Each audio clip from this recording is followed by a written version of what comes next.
আকাশ এখন পরিষ্কার, ঝকঝক করছে তারার চোখ। লর্ড মেফিল্ড এবং স্যার জর্জ ঘর থেকে বেরিয়ে এলেন। Nice fragrance. বেশ দামি পারফিউম ব্যবহার করেন মহিলা। এখনো স্মেল রয়েছে হাওয়ায়। You should thank me for this reason. বলে সামান্য হাসলেন লর্ড মেফিল্ড। এরপর দুজন ধীর পায়ে টেরেসে ঘুরে বেড়ালেন। স্যার জর্জ একটা সিগারেট পুরো নিঃশেষ করলেন।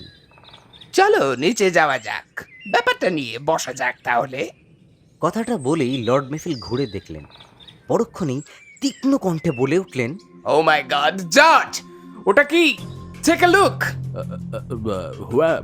কোথায়? What, you didn't see anything? তুমি কিছু দেখতে পাওনি? স্টাডি রুম থেকে বেরিয়ে মনে হলো কেউ টেরিসের ওই দিকটায় চলে গেল। I didn't see anything. সামনের ঝাপসা অন্ধকারের দিকে তাকিয়ে স্যার জর্জ বললেন, মাই ডিয়ার মেফিল্ড, চোখ ছলনা করছে তোমার, বয়স হচ্ছে তো। এরপর দুজনেই হাসতে হাসতে স্টাডি রুমে প্রবেশ করলেন। সেক্রেটারি মিস্টার চার্লিল সেখানে ফাইলের কাগজপত্র গোছগাছ করছিলেন। Is everything all right mister Charlie? হ্যাঁ স্যার, সব কিছু আপনার ডেস্কের উপরেই রাখা আছে। জানলার ধারে মূল্যবান কাঠের বড় ডেস্ক, সেটার সামনে গিয়েই প্রয়োজনীয় কাগজপত্র বাছতে লাগলেন লর্ড মেফিল্ড। হাতের কাগজপত্র সরিয়ে রেখে চার্লিল বলল, স্যার, আজ রাতে কি আমাকে আর দরকার হবে? I don't think so. বাকি সব আমি আজ দেখে নেব, তুমি বরং আজ চলে যাও। Thank you sir. Good night Lord Mayfield. Good night Sir George. দুজনকেই শুভরাত্রি জানিয়ে চার্লিল ঘর থেকে বেরোলো। পর মুহূর্তেই নিয়োগকর্তার ডাক শুনে সে ঘুরে তাকালো। Just a minute mister Charlie, বোমারু বিমানের নকশাগুলো কোথায়? হ্যাঁ স্যার, টেবিলের একেবারে উপরেই রয়েছে। আই ডোন্ট থিঙ্ক সো, কারণ সেগুলো দেখছি না আমি। চার্লিল ডেস্কের সামনে এগিয়ে এলো। লর্ড মেফিল্ডের সঙ্গে হাত লাগিয়ে সেও খুঁজলো এবং হতবম্ব হলো। নকশাগুলো নেই। স্যার বাট স্যার, এটা আনবিলিভেবল ব্যাপার স্যার। আমি কয়েক মিনিট আগে এগুলো এখানেই রেখেছি, ডেস্কের উপরেই ছিল। এবার স্যার জর্জও এগিয়ে এলেন। এগিয়ে এসে ওদের সঙ্গে হাত মেলালেন। সমস্ত নথিপত্র খুঁজে দেখা গেল বোমারু বিমানের নকশাগুলো কোথাও নেই। আসল জিনিসগুলোই উধাও, এ কি অসম্ভব কাণ্ড! চার্লিলের দিকে তাকিয়ে আক্ষেপ প্রকাশ করলেন লর্ড মেফিল্ড। এই ঘরে কি কেউ এসেছিল? নো স্যার, কেউ আসেনি। নিশ্চয়ই কেউ এসেছিল। জলজান্ত নকশাগুলো তো আর এই হাওয়ায় মিলিয়ে যেতে পারে না। মিসেস ভান্ডারলিন কি এসেছিলেন? নট অ্যাট অল স্যার, আমি পরিষ্কার মনে করতে পারছি। But if she is here, then একটা পারফিউম স্মেল তো থাকতো। একটা কোনো স্মেল তো আমরা পেলাম না। দ্যাট মিন্স ভালো বিপদে পড়া গেল দেখছি। আচ্ছা চার্লি, ওগুলো ডেস্কের ভেতরে ছিল তুমি নিশ্চিত? নাকি অন্য জায়গায় কোনো অন্য কাগজপত্রের সঙ্গে ছিল? নো লর্ড মেফিল্ড, এত বড় ভুল আমার হতে পারে না। অন্য আরও কাগজপত্রের সঙ্গে ডেস্কের ওপরেই রেখেছিলাম। সবার ওপরে ছিল নকশাগুলো। কেউ যদি এ ঘরে না এসে থাকে, আর তুমিও বলছো এ ঘর ছেড়ে কোথাও যাওনি, তাই তো? আমি বাইরে, হ্যাঁ স্যার, এই ঘরে যখন কাজ করছিলাম, বাইরে একটা মেয়ের চিৎকার শুনেছিলাম। মেয়ের চিৎকার শুনেছো? ইয়েস স্যার, ডেস্কের ওপরে জরুরি কাগজপত্র রেখে আমি কখনোই বাইরে যাওয়ার কথা ভাবি না, কিন্তু অল অফ আ সাডেন এরকম একটা শব্দ শুনে আমি রীতিমতো হতবাক হয়ে যাই, বেরিয়েও যাই। তারপর আমি হল ঘরের দিকে ছুটে যাই। তো চিৎকারটা করলো কে? মিসেস ভান্ডারলির ফ্রেঞ্চ সার্ভেন্টটি চোখ মুখ ফ্যাকাশে করে হল ঘরের সিঁড়িতে দাঁড়িয়ে কাঁপছিল। আমাকে বলল সে ভূত দেখেছে। ননসেন্স! এখানে ভূত কোথা থেকে আসবে? স্যার, ও আমাকে বলল যে আপাদমস্তক সাদা কাপড়ে ঢাকা একজন মহিলা নাকি চলতে চলতে হাওয়ায় মিলিয়ে গেল। যা নয় তাই বললেই হলো। I said the same sir. লজ্জা পেয়ে তখন ও ওপরতলায় চলে গেল। অ্যান্ড দেন স্যার আমিও ঘরে ফিরে আসি। কতক্ষণ আগে এই ঘটনা ঘটেছে? স্যার, আপনারা আসার জাস্ট 2 to 3 minutes ago. তুমি তাহলে এই ঘর ছেড়ে কতক্ষণ ছিলে? স্যার, আমি 2-3 মিনিটের বেশি কিছুতেই বাইরে ছিলাম না স্যার। আমি তাহলে ঠিকই দেখেছিলাম জর্জ, তোমাকে তোমাকে বলেছিলাম জানলার পাশ থেকে কাকে সরে যেতে দেখলাম। বোঝা যাচ্ছে চার্লির ঘর ছেড়ে বেরিয়ে যাওয়ার সুযোগটা কাজে লাগিয়েছে সেই রহস্যময় ছায়ামূর্তি। I didn't get anything, Charles. আমার মাথায় কিচ্ছু ঢুকছে না। এনিওয়ে চার্লস, আমাদের কিন্তু এখন নেক্সট প্ল্যানটা ভাবতে হবে। দ্যাট মিন্স নকশাগুলো কিন্তু প্রচণ্ড ইম্পর্ট্যান্ট ওয়ান। সো এই মুহূর্তে আমার মনে হয় we need to call a private investigator. But George, একজন অচেনা বাইরের লোককে এর মধ্যে কেন কেন আনতে চাইছো তুমি? I know him Charles. ওর সাহায্য ছাড়া এই মুহূর্তে আমি অন্তত কোনো উপায় দেখছি না। ঘটনা যাতে ফাঁস না হয়ে যায় সে ব্যাপারটা আমাদেরও মাথায় রাখতে হবে। ভদ্রলোকের নামটা যেন তুমি কি বললে? হিয়া এরাকল পোহো। ওর বিচক্ষণতা প্রশ্নাতীত। বাট মাই ফ্রেন্ড, তুমি যেভাবে বলছো তাতে মনে হচ্ছে তিনি এখানে এসে কোনো মন্ত্র বলে নকশাগুলো বার করে দেবেন। That's the mystery Charles, that's the mystery. ওর যুক্তি বুদ্ধি সত্যকে প্রকাশ করবে, আর আমরা সেটাই জানতে চাই, তাই না? আর যাই হোক, ওই ভদ্রমহিলাকে তো নকশাগুলো নিয়ে পালাতে দেওয়া যায় না, তাই না? লর্ড মেফিল্ড খুব সহজেই বুঝতে পারেন যে জর্জ মিসেস ভান্ডারলিনের কথা বলছেন। Yes, of course. তুমি তো ওনার সম্পর্কে সবই জানো চার্লস। একজন ভদ্রমহিলার সম্পর্কে এরকম চিন্তাধারা লর্ড মেফিল্ড রাখতেই পারেন না। যদিও এ ব্যাপারে মিসেস ভান্ডারলিনই একমাত্র সন্দেহভাজন ব্যক্তি, তবে যথাসাধ্য প্রমাণ কই? That's another matter. এখন এসব চিন্তা ভুলে যাও চার্লস। কিন্তু জর্জ, তুমি যাকে ডাকতে চাইছো তিনি একজন চতুর ফরাসি। তার উপর কি তুমি বিশ্বাস রাখতে পারছো? My dear friend, he is not a French, he is a Belgian. তাহলে সেই ভদ্রলোককে ডেকে পাঠানোই যায়, যদিও আমি মনে করি না যে তিনি আমাদের খুব একটা বিশেষ কিছু সাহায্য করতে পারবেন। কথা শেষ হওয়া মাত্রই স্যার জর্জ টেলিফোনের রিসিভারটা হাতে তুলে নিলেন। এরাকল পো যখন ফোনে খবরটা পেলেন তখন রাত 2:30। সাথে সাথেই অন্ধকার পথে তার রোলস চালিয়ে এসে উপস্থিত হয়েছেন লর্ড মেফিল্ডের বাড়িতে। ওদের দুজনের কাছ থেকে ঘটনার বিবরণ মন দিয়ে তিনি শুনলেন। গোড়া থেকেই লর্ড মেফিল্ড পোকে তীক্ষ্ণ দৃষ্টিতে লক্ষ্য করছিলেন। সন্দেহ, কৌতূহল দুই মিলিয়ে ছিল তার চোখে। সামনের দিকে ঝুঁকে বসেছিলেন পো। হঠাৎ একটা ঝাঁকুনি দিয়ে মাথা তুলে তাকালেন স্যার জর্জের দিকে। নির্দোষ অভিব্যক্তি তার মুখে। I see. ঘটনা তাহলে এই। পরিচালিকার চিৎকার, তা শুনে সেক্রেটারির ঘর থেকে বেরিয়ে যাওয়া, কোনো ছায়ামূর্তির ঘরে প্রবেশ করা, আর ডেস্কের ওপরে রাখা নকশাগুলো হাতিয়ে নিয়ে অলক্ষ্যেই সরে পড়া। উপযোগী ঘটনাগুলির সমাবেশ বলা যায়। লর্ড মেফিল্ডের এক চোখে চশমা লাগানো ছিল। সেই চশমার কাঁচের ভেতর দিয়ে তিনি পোয়ের গাঢ় সবুজ হয়ে যাওয়া চোখ দেখতে পেলেন। নড়ে চড়ে বসে তিনি বললেন, মাফ করবেন মিস্টার পো, আপনার কথা ঠিক বুঝতে পারলাম না।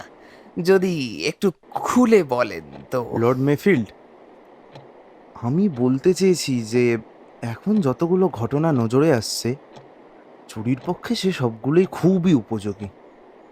একটা কথা, আপনি জানলার পাশে যাকে মিলিয়ে যেতে দেখেছিলেন, সে কি পুরুষ ছিল?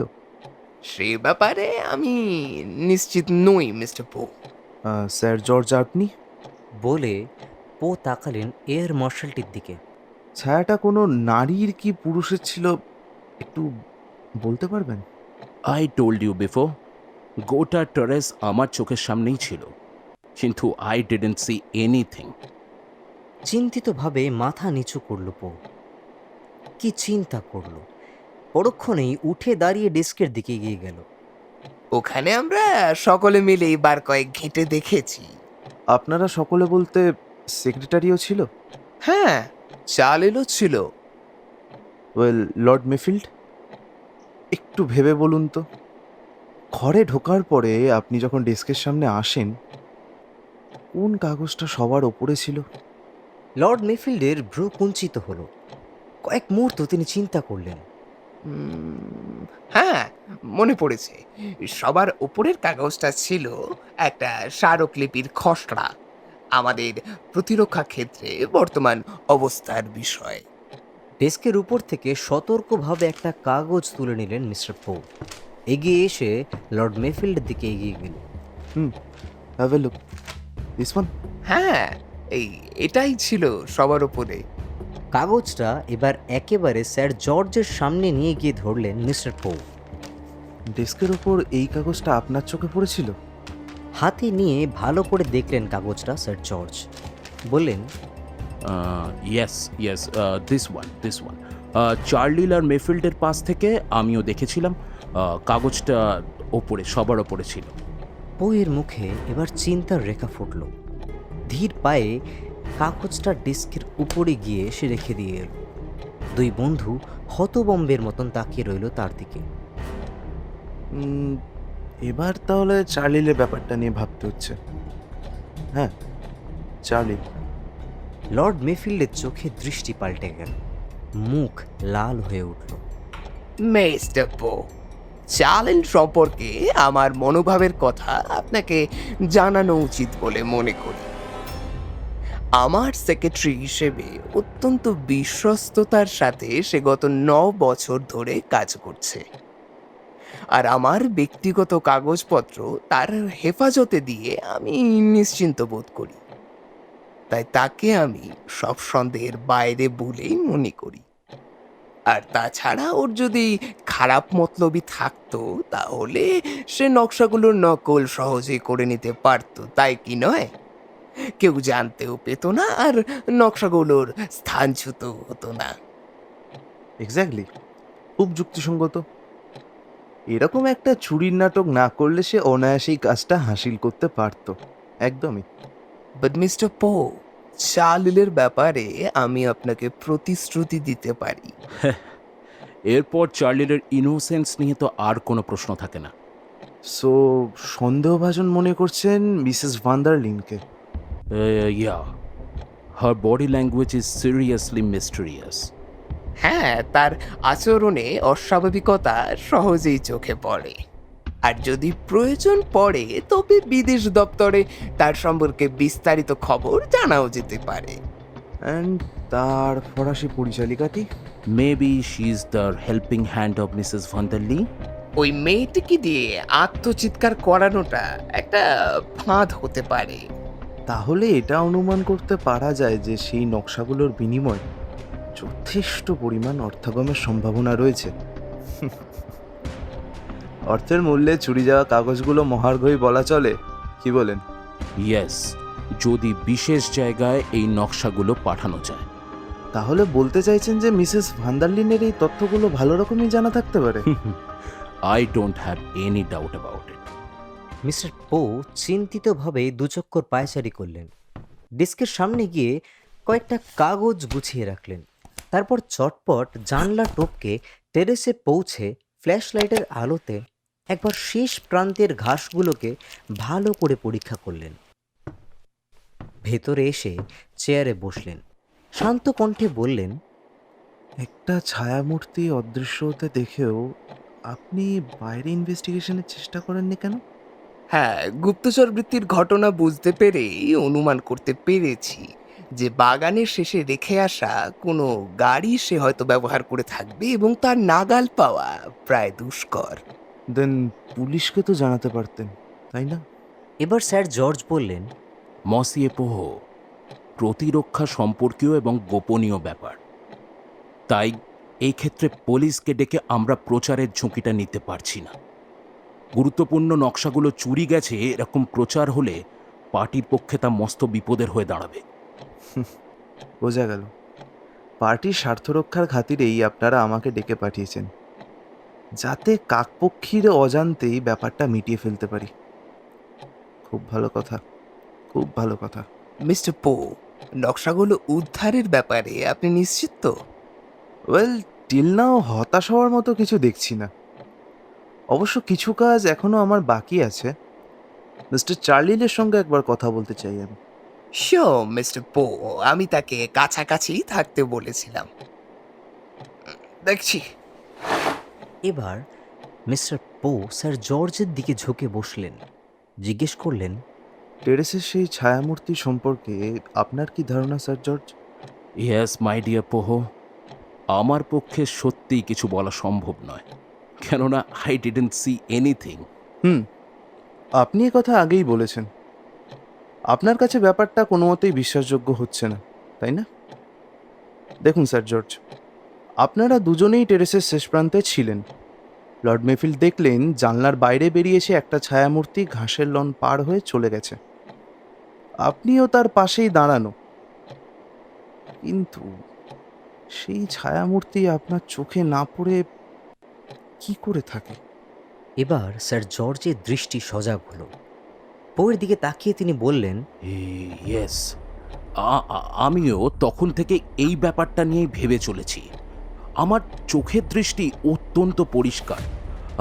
জানলা টপকে এই সময় কেউ বেরিয়ে থাকলে I can see him or her, but I can tell you এরকম কোনো ঘটনা কিন্তু ঘটেনি। প্রসঙ্গতই তিনি এও জানালেন যে জানলার কাছে বাগানের গাছের ডালপালার ছায়া নড়তে দেখেই হয়তো লর্ড মেফিল্ডের মনে মানুষের এক ছায়া মূর্তি বলে ভ্রম হয়েছে, এবং একই সময় যখন তিনি স্টাডিতে এসে দেখলেন তার সমস্ত নকশা চুরি গেছে, তখন তার এই ভ্রমটাই তার বিশ্বাসে পরিণত হয়। হি থট কে ও নকশা চোরকেই জানলা টপকে পালাতে দেখেছিল, যদিও না দেখে এখন আমি ভুল করেছি। বাট আপনি বিশ্বাস করেন তবুও যে সেই সময় কোনো ছায়ামূর্তিই আপনার চোখে পড়েনি? I am damn sure monsieur পহ। তাছাড়া তেমন হলে ঘাসের ডগায় পায়ের ছাপ তো আপনার নজরে আসতো। পো এবার গম্ভীরতার সাথে মাথা নাড়ালেন। আপনার যুক্তি যথার্থ। লর্ড মেফিল্ড বিশ্বাস করেন তিনি ছায়ামূর্তি দেখেছেন। সেই বিশ্বাস তার আরও ডিপ হয়েছে চুরির ঘটনা হাজির হবার। আর পায়ের ছাপের যে কথাটা বললেন আপনি, সেটা আমার কাছে খুব একটা বিবেচ্য বিষয় নয়। বিকজ আপনি জানেন আজ সন্ধ্যায় প্রচুর পরিমাণে বৃষ্টি হয়েছে। এই অবস্থায় টেরেস পার হয়ে কোনো লোক ঘাসের উপর দিয়ে যদি হেঁটে গিয়ে থাকে, এই সময় আর তার পায়ের ছাপটা পাওয়াটা প্রিটি মাচ ইম্পসিবল। দেন নাও বাইরেটা বাদ রেখে আমাদের নজর ফেলতে হবে বাড়ির ভেতরের লোকজনের ওপর। এমন সময় দরজা ঠেলে ভেতরে ঢুকলেন লর্ড মেফিল্ড এবং তার পেছনে মিস্টার চার্লিল। যুবকটিকে খুবই বিমর্ষ লাগছিল। ততক্ষণে মানসিক আঘাতটা হয়তো অনেকটাই সামলে উঠতে পেরেছে সে। স্প্রিং লাগানো চশমা চোখে লাগিয়ে সে সন্ধানী দৃষ্টিতে পোহের দিকে তাকালো। পো সরাসরি তার মুখের দিকে তাকালো। দৃষ্টি স্থির রেখেই সে প্রশ্ন করল, মসি, এ ঘরে ফাইলগুলো গোছগাছ করার সময় আপনি বাইরে ওই স্ক্রিমটা মানে আর্তচিৎকারটা শুনতে পেয়েছিলেন? Yes sir. স্ক্রিমটা শোনার পর কতক্ষণ আপনি এ ঘরে ছিলেন? চার্লিল নীরবে চিন্তা করল এবং বলল, sir I can't tell you exact, but 5 to 10 minutes হতে পারে। তার আগে পর্যন্ত সব ঠিকঠাক ছিল? Yes sir. আজ এ বাড়িতে সন্ধ্যায় অতিথি আপ্যায়নের একটা অনুষ্ঠান হয়েছিল শুনেছি। Yes, all were at drawing room. সকলেই বলতে mister and Mrs George Carrington, Mrs Macatta, Mrs Vanderlyn, যুবক রেগি ক্যারিংটন, লর্ড মেফিল্ড এবং আপনি নিজে, তাই তো? No sir, I was not at drawing room. আমি এই ঘরে বসেই সন্ধ্যের বেশি সময়টাই কাজ করেছি। লর্ড মেফিল্ড, ডিনারের পর কে আগে শুতে গিয়েছিলেন? আগে বলতে আসলে তিনজন মহিলাই একসঙ্গে ড্রয়িং রুম থেকে বেরিয়ে যান। দেন আর তখনই মিস্টার চার্লেল ড্রয়িং রুমে প্রবেশ করলো আর আমি তাকে কাগজপত্রগুলো গুছিয়ে রাখতে বলি। তারপরেই বলেছিলেন আপনারা দুজনে টেরেসে গিয়ে পায়চারি করেন। ইয়েস। আপনারা স্টাডি রুমে গিয়ে কাজ করবেন এই কথা মিসেস ভান্ডারলিন শুনেছে বলে মনে করেন? হ্যাঁ, শুনে থাকবারই কথা। বাট মসিয়ে, আপনি তো বললেন তিনজন মহিলা ঘর ছেড়ে যাওয়ার পরে আপনি কাগজপত্র গুছিয়ে রাখার ব্যাপারটা মিস্টার চার্লিলকে বললেন, কিন্তু মিসেস ভান্ডারলিন তো সেখানে ছিলেন না। ইয়েস, বাট তিনি কিন্তু ওখানে প্রেজেন্ট ছিলেন না। এমন সময় মিস্টার চার্লিল বলে ওঠেন, ফরগিভ মি লর্ড ম্যাফিল্ড, আপনার কাছ থেকে কাগজপত্র গুছিয়ে রাখার নির্দেশ পাওয়ার পরেই আমি স্টাডি রুমে ফিরে যাই। ঘর থেকে বেরোবার মুখে এই দরজার সামনে মিসেস ভান্ডারলির সঙ্গে আমার প্রায় ধাক্কা লাগার মতো অবস্থা হয়েছিল। তিনি একটা বই নেবার জন্য ড্রয়িং রুমে ফিরেও এসেছিলেন। লর্ড মেফিল্ডের দিকে অনুসন্ধিৎসু দৃষ্টিতে তাকিয়ে পো বললেন। বইটা কি তাকে দেওয়া হয়েছিল? প্রত্যুত্তরে মেফিল্ড জানালেন যে বইটি তরুণ রেগি তাকে তুলে দিয়েছিল। সেই পুরনো কায়দা। মাফ করবেন, অপরাধীরা প্রায় এই টাইপের উদ্দেশ্য সিদ্ধির জন্য এই ধরনের রজুয়াতের আশ্রয় নিয়ে থাকে। সো মিস্টার পো, আপনি কি মনে করছেন বই খুঁজতে আসাটা ইচ্ছাকৃতই? হুম, তাহলে এরপরেই আপনারা টেরেসে চলে আসেন। তখন মিসেস ভান্ডারলিন কি করছিলেন? উত্তর পাওয়া গেল যে বই নেওয়ার সাথে সাথেই মিসেস ভান্ডারলিন এবং তরুণ রেগি দুজনেই উপরে চলে যান। আর এই ঘরে আসার 5-10 মিনিটের মধ্যেই বাইরে নারীকণ্ঠের চিৎকার শুনতে পান, তাই তো? এরপর কি ঘটলো বলে যান প্লিজ মিস্টার চার্লিন। কয়েক মুহূর্ত চুপ থেকে ও ফের বলতে থাকেন, আর এই চিৎকার শুনতে পেয়েই আপনি হলের দিকে ছুটে যান, অ্যাম আই রাইট? বিবরণটা আপনার নিজের মুখ থেকে শুনতে পারলেই ভালো হয়। দেন কি হলো একটু বলুন প্লিজ। চার্লিল কেমন যেন একটা অস্বস্তির সাথে উঠে দাঁড়ালো। সে আড়ষ্ট বোধ করছে সেটা স্পষ্টই বোঝা গেল।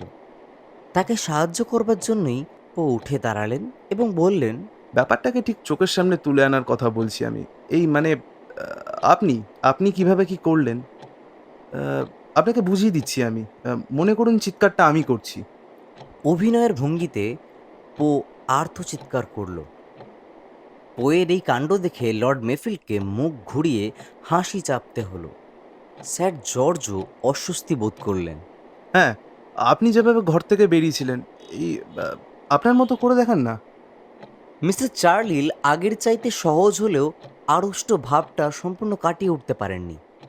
শরীরে একটা শক্ত ভাব নিয়ে দরজার দিকে সে এগিয়ে গেল। দরজা খুলল। তাকে অনুসরণ করে পো ঘরের বাইরে এলো। অপর দুজনও তার পেছন পেছন এগিয়ে এলো। ঘর থেকে বেরিয়ে আসার পর আপনি কি দরজা বন্ধ করে গিয়েছিলেন? আমি না ঠিক মনে করতে পারছি না, মনে হয় বন্ধ করতে ভুলে গিয়েছিলাম। ওকে, তারপর কি করলেন? চার্লিল এবার কাঠের পুতুলের মতন সিঁড়ির নিচে নেমে গেল। সেখান থেকে উপরের দিকে তাকালো। সেই পরিচারিকাটি বলেছিলেন সিঁড়ির উপর দাঁড়িয়েছিলেন, সে ঠিক কোথায় দাঁড়িয়েছিল? Middle of the stairs. তাকে কি খুব উদ্বেগাকুল, মানে ভেরি মাচ টেন্স দেখাচ্ছিল? এই যে এইরকম কি? পো সিঁড়ি বেয়ে উপরে যেতে যেতে মাঝপথে হঠাৎ থমকে দাঁড়িয়ে পড়ল। ঘুরে জিজ্ঞেস করলো, এই যে এরকম জায়গায় কি?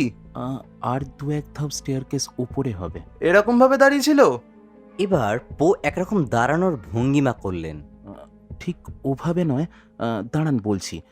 এই মাথার ওপরে 2 কানের পাশে ওনার হাতটা রাখা ছিল। ও তাই বলুন, এইভাবে? পো হাত দুটোকে তুলে 2 কানের কিছু উপরে মাথায় রাখলো। এক্স্যাক্টলি ওভাবেই। এতক্ষণে বোঝা গেল। আচ্ছা, এবারে বলুন মিস্টার চার্লিল, তরুণীটি কি দেখতে খুব সুন্দর ছিল? চার্লিল এবার মনে হলো হোঁচট খেল। সে নিচু স্বরে বলল, ঠিক লক্ষ্য করিনি, মানে। বাট তা কি করে হয়? একজন সুন্দরী তরুণীর সামনে দাঁড়ালো আর আপনি একজন যুবক, স্বভাবতই। রিয়েলি বলছি মসিয়ে পোহো, আমার মনে তখন সেই ভাব ছিল না। যাই হোক, মানলাম আপনি লক্ষ্য করেননি সেখানে। আপনাকে দেখতে পেয়ে মেয়েটি তখন ভূতের গল্প শোনালো আপনাকে, তাই তো? Yes sir. একটা সাদা মূর্তি চোখের সামনে অদৃশ্য হওয়ার সেই গল্প আপনি বিশ্বাসযোগ্য বলে মনে করেছিলেন? মানে মেয়েটি যে সত্যি ভূত দেখেছে, তাকে দেখে সে কথা আপনার মনে হয়েছিল আদৌ? ভূত দেখার ভয় তা ঠিক বলতে পারবো না, তবে মনে হচ্ছিল সে খুব হাঁপাচ্ছিল, তাকে উত্তেজিতও লাগছিল, ভয়ে কেমন আড়ষ্ট হয়ে গিয়েছিল। ওকে, এবারে বলুন, সেই সময়ে আপনি কাছাকাছি তার মনিব মিস্ট্রেস তাকে দেখেছিলেন? কিংবা ধরুন তার কণ্ঠস্বর, সেটা কি শুনতে পেয়েছিলেন? Yes sir, you are right. আমি তার কণ্ঠস্বর শুনতে পেয়েছিলাম, দেখতেও পেয়েছিলাম। তিনি ঘর থেকে বেরিয়ে এসে চিৎকার করে লিওনি লিওনি বলে ডেকে উঠেছিলেন। আচ্ছা আচ্ছা, বেশ, তারপর? তার ডাক শুনেই সার্ভেন্টটি ছুটে যায় আর আমিও স্টাডি রুমে ফিরে আসি। আচ্ছা মিস্টার চার্লিল, আপনি সিঁড়ির ওপর যখন দাঁড়িয়েছিলেন তখন স্টাডি রুমের দরজা দিয়ে কাউকে ভেতরে ঢুকতে দেখেননি? No no no sir. Well, কেউ ঢুকে থাকলে বা বেরিয়ে এলে তা তো আপনার চোখে পড়া উচিত ছিল। স্টাডি রুমের দরজা তো প্যাসেজের একেবারে ডেড এন্ডে। আই এম সো লাকি যে জানলা টপকে যাওয়ার সময় চোরটাকে লর্ড মেফিল্ড দেখতে পেয়েছিলেন, তা না হলে এই বিশ্রী ব্যাপারটা শুধুমাত্র আমার কাঁধেই চাপত।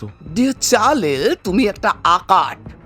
তোমাকে সন্দেহ করা হবে এটা তুমি ভাবলে কি করে? হ্যাঁ, it's your kindness Lord Mayfield, যা বাস্তব তা কি আমি অস্বীকার করতে পারছি? যাই হোক, আমাকে আর আমার জিনিসপত্র তল্লাশি করলে আমি অন্তত স্বস্তি পেতাম। আবারও বোকার মতন কথা বলছো তুমি চার্লিল। আপনাকে সার্চ করে দেখা হোক? আপনি রিয়েলি চান এটা মিস্টার চার্লিল? ইয়েস মসিয়ে পোহ, আমি আন্তরিকভাবেই কামনা করছি যে আমাকে সার্চ করে দেখা হোক। তার দিকে চিন্তিতভাবে মিনিটখানেক তাকিয়ে রইলেন মিস্টার পো। বিড়বিড় করে কি একটা বললেন। নীরব রইলেন এক মুহূর্ত, তারপর বললেন, স্টাডি রুমের কাছাকাছি নাকি মিসেস ভান্ডারলিনের ঘর? ঘরটা এক্স্যাক্টলি কোথায়? হ্যাঁ, স্টাডির ঠিক উল্টো দিকের ঘরটায়। আচ্ছা, ওই টেরেসের ওপাশে যে জানলাটা দেখা যাচ্ছে সেটাই কি? হ্যাঁ। ওকে, এবারে চলুন ড্রয়িং রুমে যাওয়া যাক। নিজের খেয়ালে এপাশ ওপাশ ঘুরে পো ড্রয়িং রুমের সব কিছু দেখলেন। জানলার কাছে গিয়ে ছিটকিনিগুলো পরীক্ষাও করলেন। অন্য সকলে কৌতূহল আর বিস্ময় নিয়ে তাকে দেখছে। লর্ড মেফিল্ডের সামনে এসে পো বললেন, ফার্স্টলি অলদো কেসটাকে ইজি মনে হয়েছিল, বাট অতটা ইজি না, কিছুটা কমপ্লেক্স কেস এটা। তবে একটা ব্যাপারে আমি নিশ্চিত, নকশাগুলো এখনো বাড়ির বাইরে যায়নি, এখনো পর্যন্ত বাড়ির মধ্যেই রয়েছে লর্ড মেফিল্ড। লর্ড মেফিল্ড স্থির দৃষ্টিতে পোয়ের দিকে তাকিয়ে রইলেন এবং তার বক্তব্য বোঝার চেষ্টা করলেন এবং চিন্তার সাথে বললেন, বাট মিস্টার পো, লোকটাকে আমি স্পষ্ট দেখেছি স্টাডি থেকে বেরিয়ে ও পাশে মিলিয়ে গেল। ওখানে কোনো লোক ছিল না। এবার মিস্টার পোয়ের গলার স্বর যেন দৃঢ় শোনালো। আপনি বলছেন বটে, কিন্তু তাকে আমি দেখেছি। লর্ড মেফিল্ড, আপনার প্রতি যথাযোগ্য মর্যাদা স্বীকার করেই বলছি, স্টাডির জানলার পাশে একজনকে আপনি দেখেছেন। বাস্তবিক পক্ষে এ হলো আপনার অনুমান।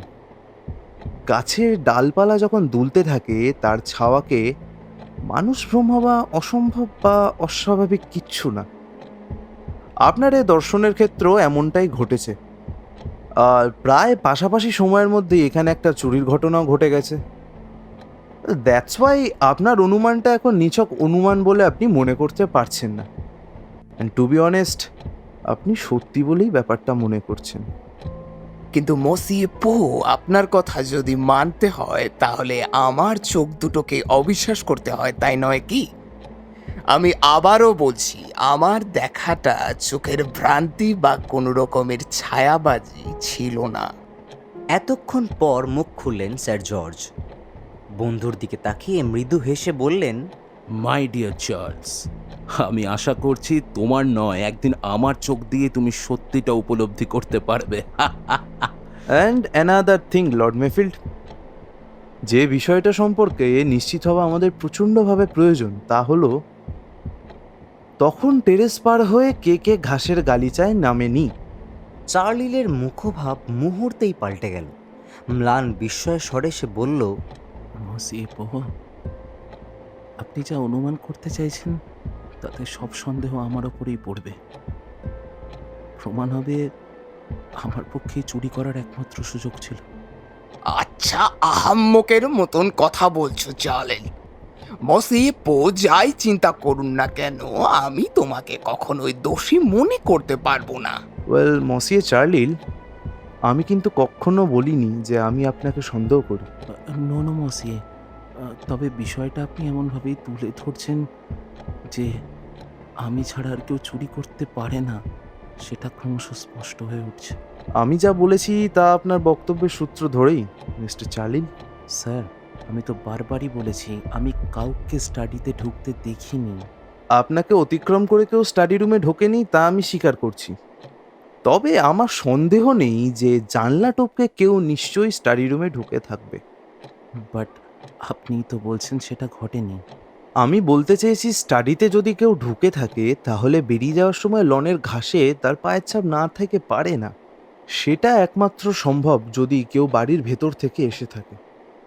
ড্রয়িং রুমের যে কোনো জানলা টপকে বাইরে গিয়ে টেরেস হয়ে আবার স্টাডির জানলা টপকে ঢুকে নকশাগুলো হাতিয়ে নিয়ে আবার এখানে ফিরে আসা, এই কাজটা এমন কিছু ইম্পসিবল নয়, যে কেউ তা করতে পারে। This is impossible sir. Lord Mayfield and sir George ওই সময় টেরেসেই ছিলেন। তা আমি ভুলে যাইনি মসিয়ে চার্লিল, এবং তাদের দৃষ্টিশক্তি নির্ভরযোগ্যতার বিষয়ে যদি আমি কোনো প্রশ্ন নাও তুলি, তাহলেও বিষয়টা এই থেকে যায় যে তারা টেরেসের এ প্রান্ত থেকে ও প্রান্ত পর্যন্ত পায়চারি করে বেরিয়েছেন। তা লর্ড মেফিল্ড কতবার হবে মনে করেন আপনি? অনুমান সহিত লর্ড মেফিল জানালেন, তাও 5-6 বার হবে। এটা যথেষ্ট সময়। স্টাডির জানলা টেরেসের একেবারেই বাঁ দিকে, তারপরই এই ঘরের জানলাগুলো, আর টেরেসের ডান দিকেও আছে পরপর 3-4টি ঘর। পরিষ্কারই বোঝা যাচ্ছে উপযুক্ত সময়ের জন্য চোর যথেষ্ট অপেক্ষা করেছিল। মসিয়ে পোহ, আপনি যা বলছেন তাতে বোঝা যাচ্ছে আমি যখন মিসেস ভান্দারলির পরিচারিকাটির সঙ্গে কথা বলছিলাম, চোর তখন ড্রয়িং রুমে অপেক্ষা করছিল। এক্স্যাক্টলি, আমি তাই মনে করছি। কিন্তু এরকম একটা কাজ খুবই ঝুঁকিপূর্ণ হয়ে যাচ্ছে নাকি মিস্টার পো? Risky but not impossible. ব্যাপারটা কিন্তু আমরা এখনো এভাবে ভাবিনি। তাহলে বুঝতে পারছেন তো আমি কেন বিশ্বাস করছি যে নকশাগুলো এখনো বাড়ির বাইরে নিয়ে যাওয়া হয়নি? সেগুলোই আমাদের খুঁজে বার করতে হবে। This is not a problem monsieur পোহ। You need to search each and every one, that's it. গম্ভীর হলেন লর্ড মেফিল্ড। কাজটাকে খুব সহজ বলে তিনি মনে করছিলেন না, কিন্তু তার কোনো মন্তব্য প্রকাশের আগেই পো সরব হলো। অপরাধীকে বোকা ভাবা ঠিক কাজ নয় স্যার জর্জ। এত সহজে জিনিসটা উদ্ধার হওয়া নয়। নারী হোক কিংবা পুরুষ হোক, যে সরিয়েছে নকশাগুলো যথেষ্ট বুদ্ধি তাকে এর জন্য খরচ করতে হয়েছে। কাজেই বোকার মতো সে সেগুলো তার জিনিসপত্রের মধ্যে কখনোই রাখবে না। সার্চ করা হলে যাতে সেগুলো না পাওয়া যায়, সেজন্য নিরাপদ কোনো গোপন জায়গাতেই লুকিয়ে রেখেছে সে। তাহলে কি গোটা বাড়িতেই গোপনে তল্লাশি চালাবেন ভাবছেন? এসব কাজ ওভাবে হয় না। কার্যকরী বিকল্প পথ আমাদের নিতে হবে যাতে নির্বিঘ্নে সেই গোপন জায়গায় আমরা পৌঁছাতে পারি। কিছুটা নির্দোষ মিথ্যা আশ্রয় নিতে হবে। এ বাড়ির প্রতিটি লোককে আমি জিজ্ঞাসাবাদ করতে চাই, যদিও এ রাতে আর কাউকে বিরক্ত করব না। যা করা সকালেই করা যাবে। হ্যাঁ, এখন এই রাত 3টে কারোর ঘুমের বিঘ্ন ঘটানো বড়ই অসমীচীন কাজ হবে। যাই হোক মসিয়ে, কোনো সমালোচনার কারণ না ঘটে সেভাবেই আপনাকে ব্যাপারটা মোকাবেলা করতে অনুরোধ করব, এবং এবং যথাসাধ্য গোপন রেখে। Don't worry Lord Mayfield, just leave it to Hercule পোহো। তাহলে ও কথাই থাকলো, কাল সকালেই বাকি তদন্তের কাজটা শেষ করব। আজ রাতে হুম আপনাদের দুজনকে দিয়ে শুরু করা যাক। মানে আমাদের দুজনকে আলাদাভাবে? হুম, আমি যা ভালো বুঝবো। তাহলে স্যার জর্জকে আপনার কাছে রেখে যাচ্ছি, আমি স্টাডিতেই রয়েছি। চলো চলেন। লর্ড মেফিল্ড তার সেক্রেটারিকে নিয়ে ঘর থেকে বেরিয়ে দরজাটা ভিজিয়ে দিলেন। স্যার জর্জ আর এরেকল পো এখন ঘরে, মুখোমুখি চেয়ারে বসে। স্যার জর্জ পকেট থেকে সিগারেট বের করতে করতে বললেন, মসিয়ে পোহো, আমি এই ব্যাপারটা একেবারে বুঝতে পারছি না। চোখের ওপর থেকে উহুম, খুব সরল ব্যাপার স্যার জর্জ। এই সমস্যার একটাই সমাধান, Mrs Vanderlyn. Mrs Vanderlyn, are you sure? এখনো পর্যন্ত আমি নিশ্চিত। আমার কাছে একটা ব্যাপার খুবই রহস্যময় মনে হচ্ছে। জেনে শুনে এমন একজন সন্দেহজনক মহিলাকে তিনি কেন এখানে থাকতে দিলেন? মিসেস ভান্ডারলিনের প্রতি শরীরগত কোনো দুর্বলতা তার আছে কি না আপনার পক্ষে তা জানা যথেষ্ট সম্ভব। সেই কারণেই তাকে কোনো অস্বস্তিকর অবস্থায় না ফেলে আপনার সঙ্গে আলাদা করে আলোচনার পথ বেছে নিয়েছি আমি। মিসেস ভান্ডারলিনের এ বাড়িতে আমন্ত্রিত হওয়ার এই একটা কারণ হতে পারে, অ্যান্ড সেকেন্ড ওয়ান, এ বাড়িতে তিনি অপর কারোর প্রিয় বান্ধবীও হতে পারেন। মুখ থেকে ধোঁয়ার কুণ্ডলি মোচন করে হাসলেন স্যার জর্জ। আমাকে আপনি এসব থেকে দূরে রাখতে পারেন মসি পোহো। আজকের এই বিশেষ অনুষ্ঠানে মিসেস ভান্ডারলিনের মতো মহিলার উপস্থিতি বিনা কারণে এক্কেবারেই হতে পারে না। আপনাকে বাদ দিলে বুঝতে হবে কোনো বিশেষ কারণে লর্ড মেফিল ভদ্রমহিলাকে উপস্থিত করেছিলেন। আপনার কি মনে হয়? Yes, exactly. বাট মহিলাদের প্রতি বিশেষ আকর্ষণ বশত নয়, সেটা বলতে পারি। কেননা নারীর ছলাকলায় ভুলবার মতো বয়স তিনি অনেক আগেই পেরিয়ে এসছেন। তিনি যে কারণে মহিলাকে এখানে আনার ব্যবস্থা করেছিলেন তা আপনাকে বলেছি। সব কথা শোনার পর পো বললেন, ব্যাপারটা এতক্ষণে ক্লিয়ার হলো, কিন্তু বুঝতে পারছেন নিশ্চয়ই এই চুরির ঘটনার সঙ্গে ভদ্রমহিলার সুকৌশলে আপনাদের দুজনকেও জড়িয়ে ফেলেছেন। দ্যাটস আই রিয়েলাইজড নাও। ভদ্রমহিলা নিজের হাতে চুরির কাজটা যদিও না করে থাকেন, প্রত্যক্ষ বা পরোক্ষভাবে তিনি কিন্তু ঘটনার সঙ্গে জড়িত। আপনার কি এরকম সন্দেহ হয় না? সচকিত হলেন স্যার জর্জ। সরাসরি বইয়ের মুখের দিকে তাকিয়ে তিনি বললেন, আহ, আহ, আমি বুঝতে পারছি না যে উনি এগুলো চুরি করবেন কেন। কার কি স্বার্থ এতে উদ্ধার হতে পারে? বেশ কৌতুকের সঙ্গে স্যার জর্জকে নিরীক্ষণ করতে লাগলেন পো। তারপর দৃষ্টি ঘুরিয়ে দেওয়ালের দিকে তাকিয়ে বলতে লাগলেন, কিছুক্ষণ আগেই বলেছি আমি, নকশাগুলোর আর্থিক মূল্য যথেষ্ট এবং এগুলোর বিনিময় প্রচুর অর্থাগমের সম্ভাবনা। তাহলে অর্থনৈতিক অনটন মেটানোর জন্য কেউ দেখুন মসিয়ে পোহো, তেমন যদি মনে করেন তাহলে বলবো আজকের দিনে কার না টাকার প্রয়োজন। কম বেশি অভাবগ্রস্ত তো সকলেই। একদম একদম আপনার ক্ষেত্রেও কথাটা কিন্তু স্বীকার্য বলে মনে করলাম sir George. In my case I am not poor. আচ্ছা, নন কেন? অভাব আপনারও আছে। আপনার অবস্থায় উপযুক্ত সাংসারিক খরচ খরচাই একটা বিশাল ব্যাপার। তার ওপর আপনার যুবক ছেলের একটা বাড়তি খরচের টান আপনার। ওহ, দিস টাইম এখন পড়াশোনার খরচটাই বিরাট। তার উপরে এই বয়সে ওর যাবতীয় হাত খরচাও আমাকে টানতে হয়। সাংসারিক অভাব অনটন খরচ খরচার ব্যাপারে বলার সুযোগ পেয়ে স্যার জর্জ তার মনের সংক্ষিপ্ত ক্ষোভ, অভিযোগ, দাবি দাওয়া সব কিছু অকপটে প্রকাশ করে গেলেন। বর্তমান সমাজ পরিস্থিতি, যুব সমাজ, মায়েদের সন্তানের প্রতি প্রশ্রয় ও শাসনের অভাব তার ক্ষোভ, অভিযোগ এই সব কিছুকে স্পর্শ করল। তার এই স্বাভাবিক অকপট মানসিকতার প্রশংসা মনে মনে করলেন মিস্টার পো। যদিও বিষয়টা তাদের আলোচ্য বিষয়ের বাইরেই হয়ে পড়ল, তবুও তিনি তা ধৈর্য সহকারে শুনে গেলেন। পরে প্রসঙ্গের ইতি টানবার জন্যেই বলতে বাধ্য হলেন, আমরা প্রসঙ্গান্তরে অনেক সময় নষ্ট করে ফেললাম sir George. It's too late now. আপনি বরং শুতে চলে যান। আপনার কাছ থেকে অনেক সাহায্য পেলাম আমি। Thank you. Yeah, you are right monsieur পোহ, আমার শুতে চলে যাওয়াই উচিত। খালি একটা কথা জানতে চাই, নকশাগুলো কি সত্যি উদ্ধার করা possible?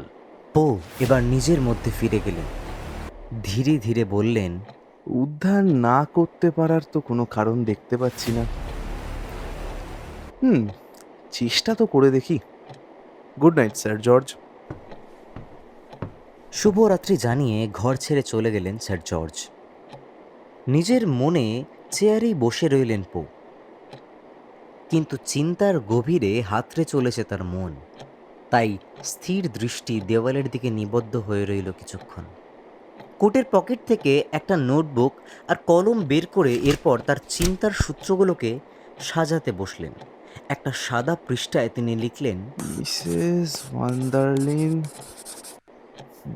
Lady Julia Carrington, okay, Mrs Macatta Reggie Carrington, আর মিস্টার চার্লি। এই নামগুলো তিনি আবার পরে লিখলেন। মিসেস ভান্ডারলিন এবং Mr Reggie Carrington, okay, Mrs Vanderlyn and Lady Julia, ঠিক আছে, মিসেস ভান্ডারলিন মিস্টার চার্লি। কলম নামিয়ে কয়েক মুহূর্ত নীরব রইলেন তিনি। সহসা জোরে জোরে কয়েকবার মাথা নেড়ে নিজের মনে বলে উঠলেন, ঘটনা আর আপাত উদ্দেশ্য। এরপর তিনি আবার লিখে চললেন, লর্ড মেফিল্ড কার ছায়া দেখতে পেয়েছিলেন? সত্যি কি কোনো তিনি ছায়া দেখতে পেয়েছিলেন? যদি নাই দেখে থাকেন তাহলে এত জোর দিয়ে এমন করে বলছেন কেন? স্যার জর্জ কি কোনো কিছু দেখেছিলেন? তিনি নিশ্চিত যে তিনি কিছু দেখেননি। খাসের লন পরীক্ষা করবার পর তার কাছে একথা জানতে চেয়েছিলাম।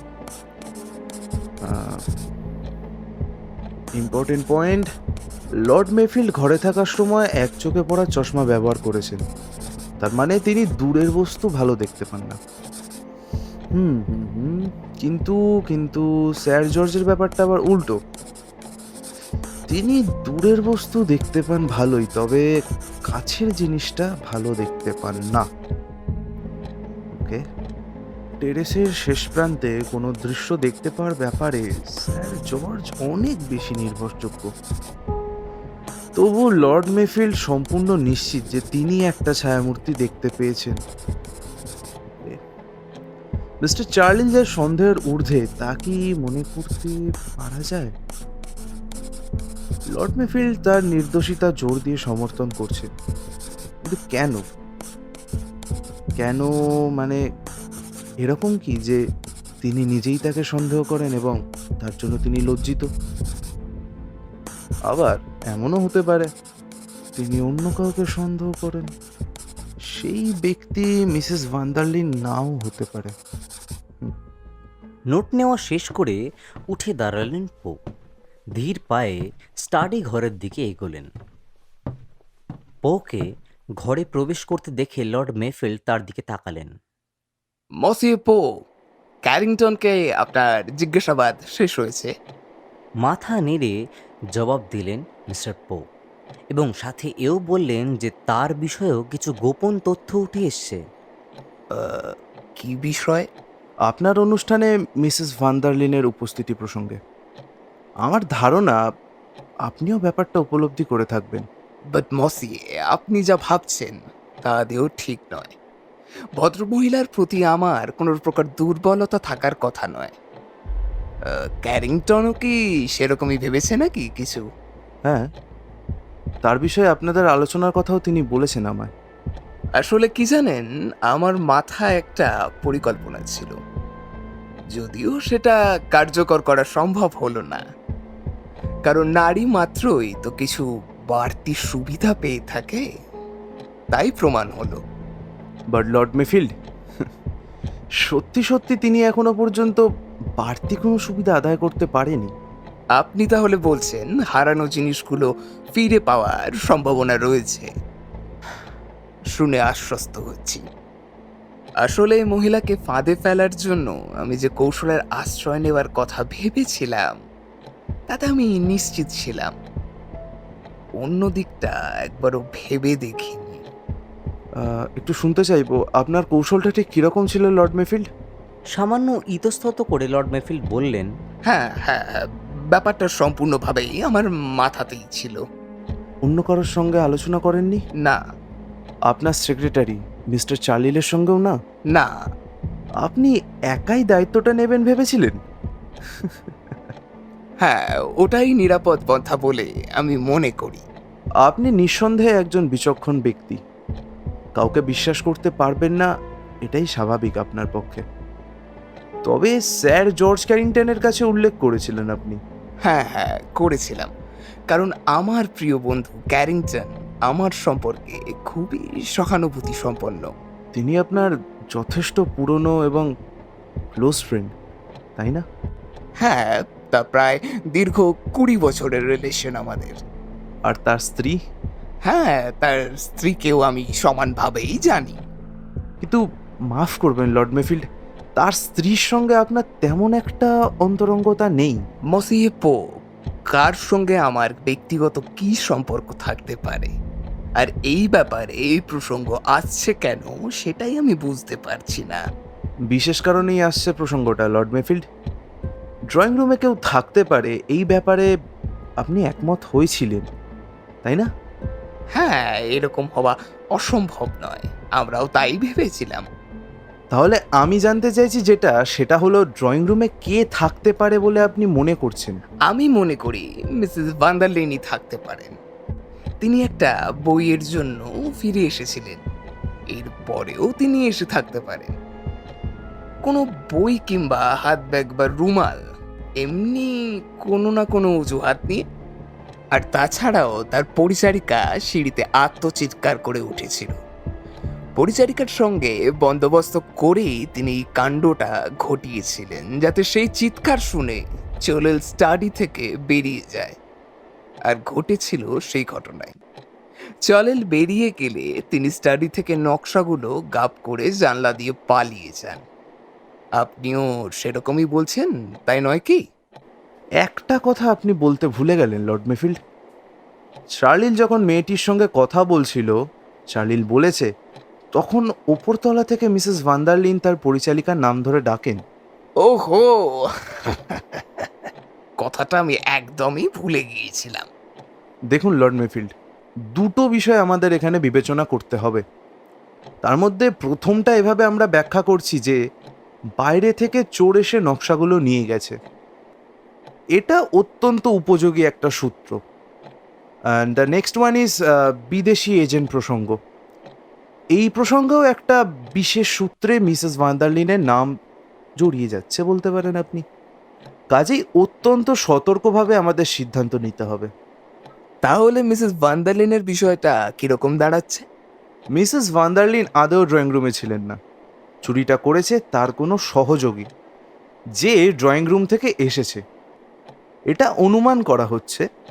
যদি তাই হয় তাহলে এই চুরির উদ্দেশ্যটা কি, এটাই এখন আমাদের অনুসন্ধানের বিষয়। তবে মসিয়ে, এটা কি অসম্ভব বলে মনে হচ্ছে না? আমি মনে করি না। যাই হোক, নকশাগুলো চুরির পেছনে উদ্দেশ্যটা কি হতে পারে তাই আমাদের এখন দেখতে হচ্ছে। এক হতে পারে এগুলোর বিনিময়ে প্রচুর অর্থাগমের উদ্দেশ্য, সহজ এবং স্বাভাবিক উদ্দেশ্য এটা। তবে অন্য কোনো উদ্দেশ্য থাকাও সম্ভব বলে আমি মনে করছি। কি রকম?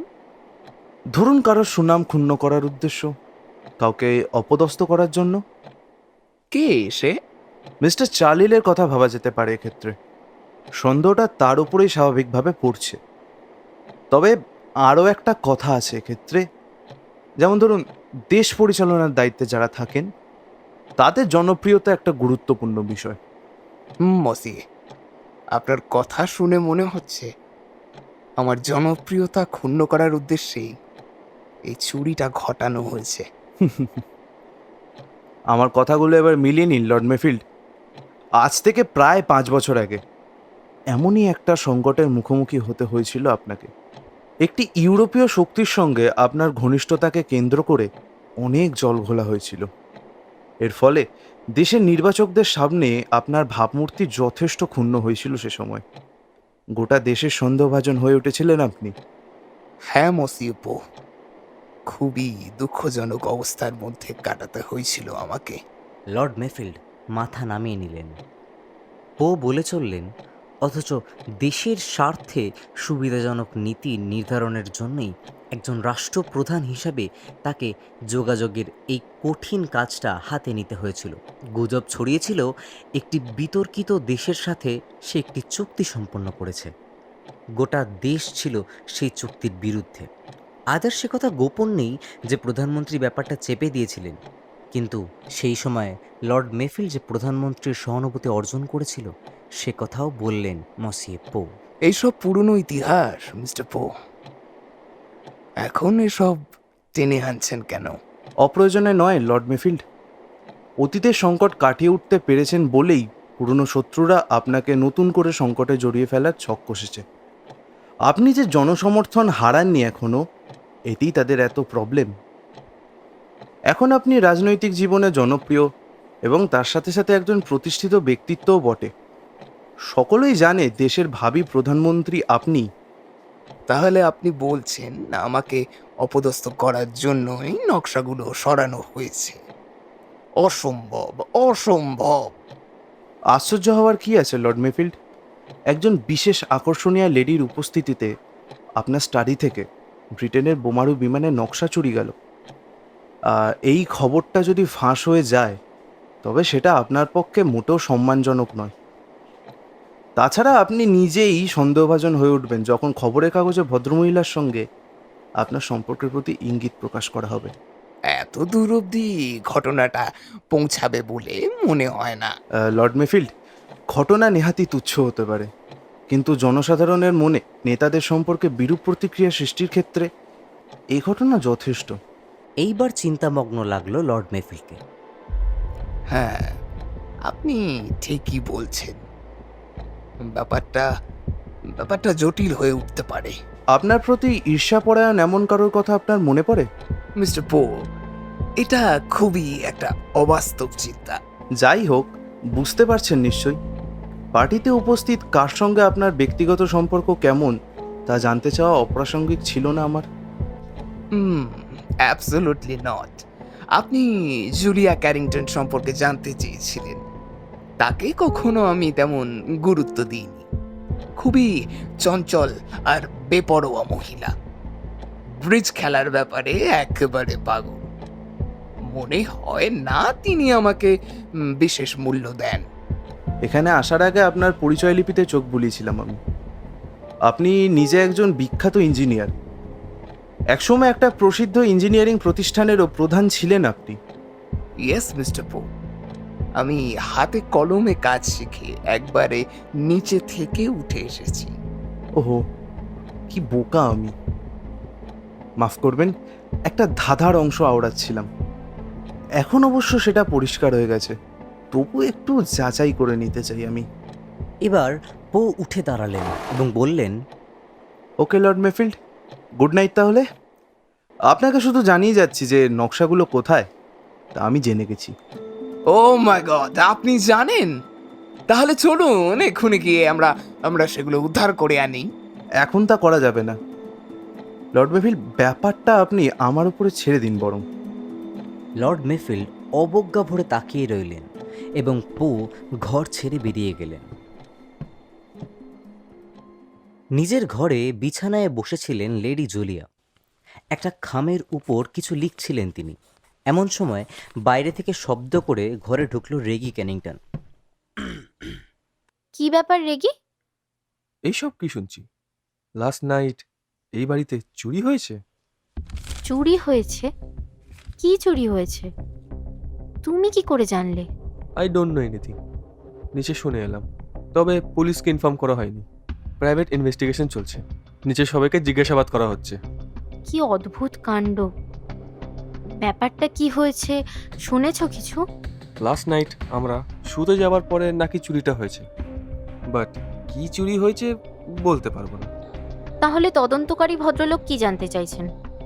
গতরাতে কে কোথায় ছিলেন এইসব? Might be.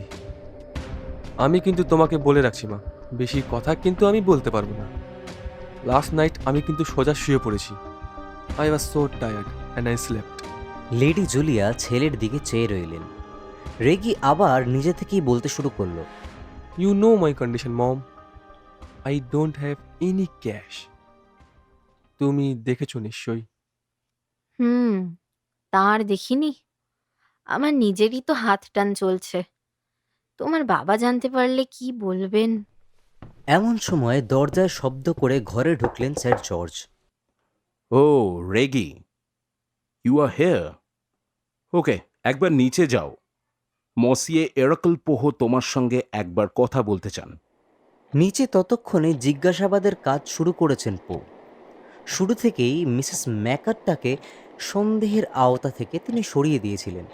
তবুও ছোটোখাটো কয়েকটা প্রশ্ন তাকে তিনি করলেন। জানা গেল ঠিক 11টার সময় তিনি শুতে চলে যান। সন্দেহ জাগার মতন কোনো শব্দ তিনি শুনতেও পাননি।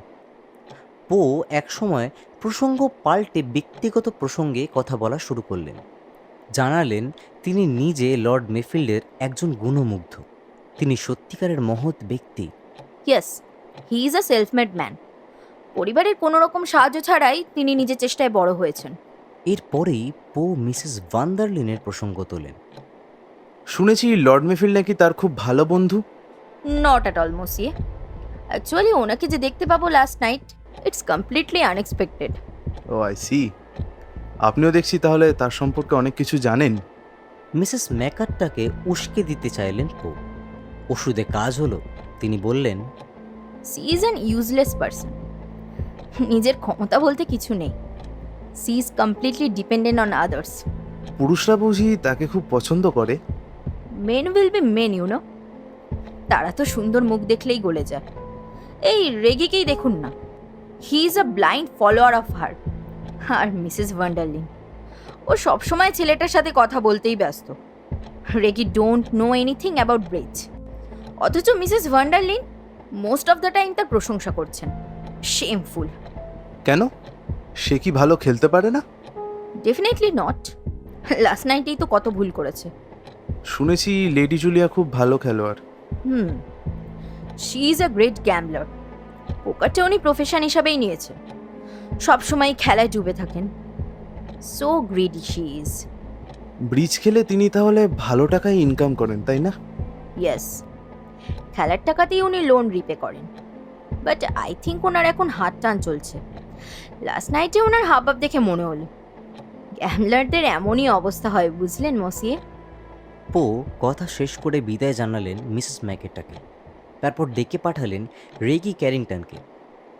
চেয়ারে বসা পর্যন্ত সতর্কভাবে রেগিকে নিরীক্ষণ করলেন পো। মুখে দুর্বলতার ছাপ।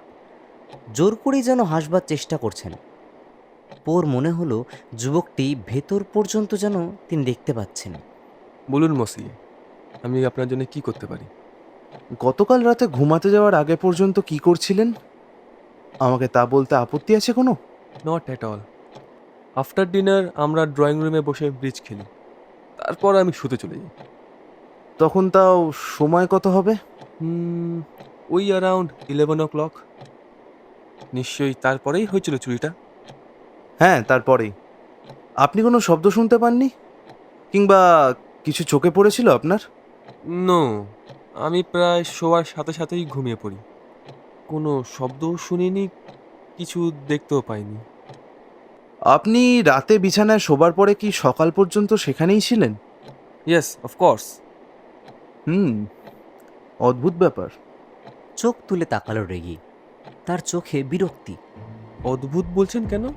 কোনো স্ক্রিম আপনার কানে যায়নি? No, nothing. Really really strange. এটা বলে আপনি কি বোঝাতে চাইছেন? আমার জানতে ইচ্ছা করছে আসলে আপনি কি কানে খাটো, মানে আপনি কি কানে কম শোনেন? না, মোটেই না। ও দেন রিয়েলি স্ট্রেঞ্জ। ঠিক আছে মিস্টার ক্যারিংটন, আপাতত এই পর্যন্তই।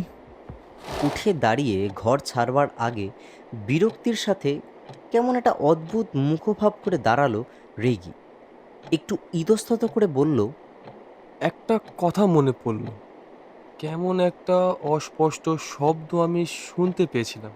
তাহলে শুনতে পেয়েছিলেন, তাই তো? Actually I was reading a thrilling novel. এমনভাবেই জমে গেছিলাম যে শব্দটা নিয়ে আর মাথা ঘামাতে চাইনি। হুম হুম, নিশ্চয়ই নিশ্চয়ই, ব্যাখ্যাটা মন্দ নয়। এক মুহূর্ত পোয়ের মুখের দিকে তাকিয়ে রইল রেগি। তার মনোভাব বোঝার চেষ্টা করল। তারপর পেছন ফিরে দরজার দিকে পা বাড়িয়ে আবার ঘুরে দাঁড়ালো। মসিয়ে, মে আই নো কি চুরি গেছে? খুব মূল্যবান জিনিস অবশ্যই, তবে এর বেশি কিছু জানবার স্বাধীনতা আমার নেই। ও রিয়েলি? বেশ অস্থিরভাবেই ঘর ছেড়ে বেরিয়ে গেল রেগি। এবারে তাহলে মিসেস ভান্ডারলিনকে স্মরণ করা যাক। আপন মনে বিড়বিড় করতে করতে মিস্টার পো হাত বাড়িয়ে দিলেন ঘন্টার দিকে। বেশ ব্যস্ততার ভঙ্গিতে ঘরে ঢুকলেন মিসেস ভান্ডারলিন। স্পোর্ট শুটে খুবই সুন্দর দেখাচ্ছিল তাকে। চেয়ারে আসন নিয়ে সুন্দর করে হাসলেন পোয়ের দিকে তাকিয়ে। কি সাংঘাতিক ব্যাপার, এ বাড়িতে রাতে চোরও ঢুকেছিল? আমি তো ভাবতেই পারছি না। তা পুলিশ কিছু করতেই পারলো না?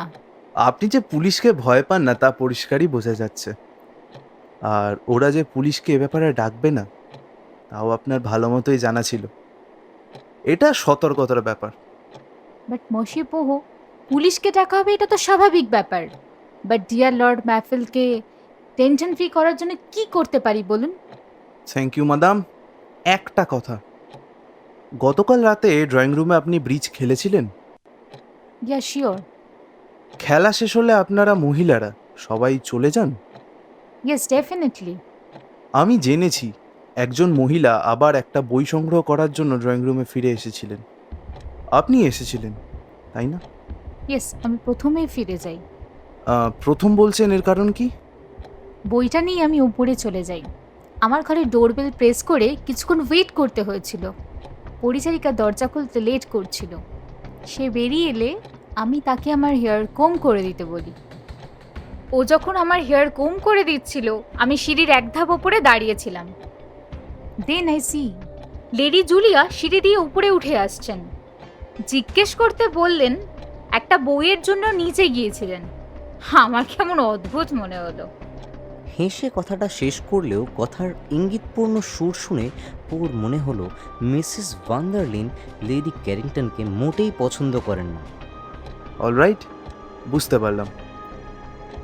আচ্ছা মাদাম, ওপরে যাবার পর আপনার পরিচারিকার আর্তনাদ আপনি শুনতে পাননি?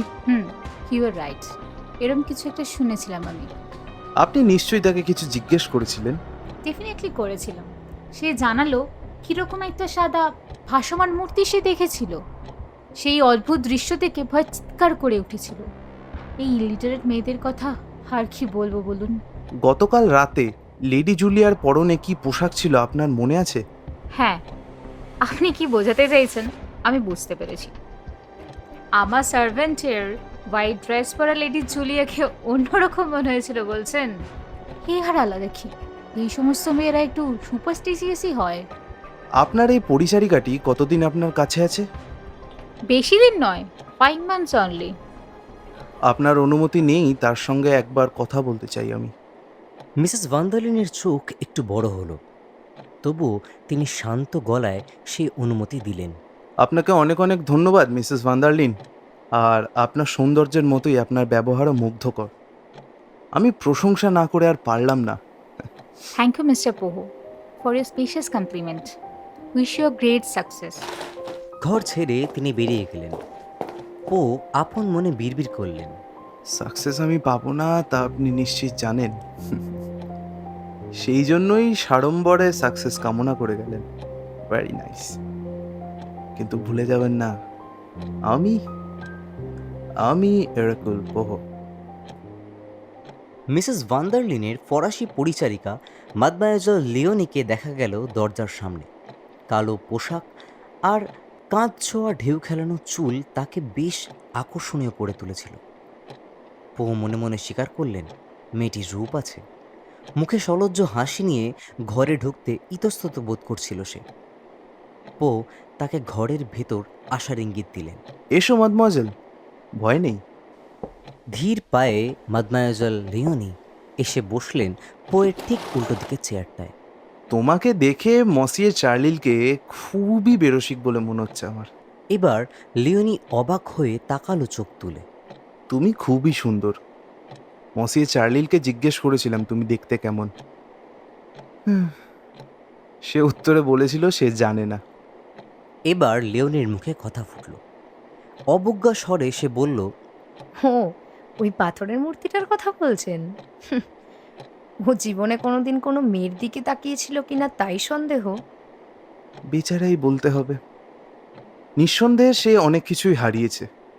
তবে মনে হয় এ বাড়িতে অনেকেই তোমার সৌন্দর্যের প্রশংসা করে, কি বলো? মসিয়ে, আপনি কি বোঝাতে চাইলেন ঠিক বুঝতে পারলাম না। তাই কি হয় মাদমোয়াজেল? তুমি ঠিকই বুঝতে পারছো। তাহলে বলছি তোমাকে, শোনো। গতকাল রাতে তুমি শুনলাম ভূত দেখেছো, কিন্তু যখন শুনলাম যে তুমি মাথায় হাত দিয়ে হতভম্ব হয়ে দাঁড়িয়ে পড়েছিলে, তখন বুঝলাম কোনো ভূত দেখে তোমার ওই অবস্থা হয়নি।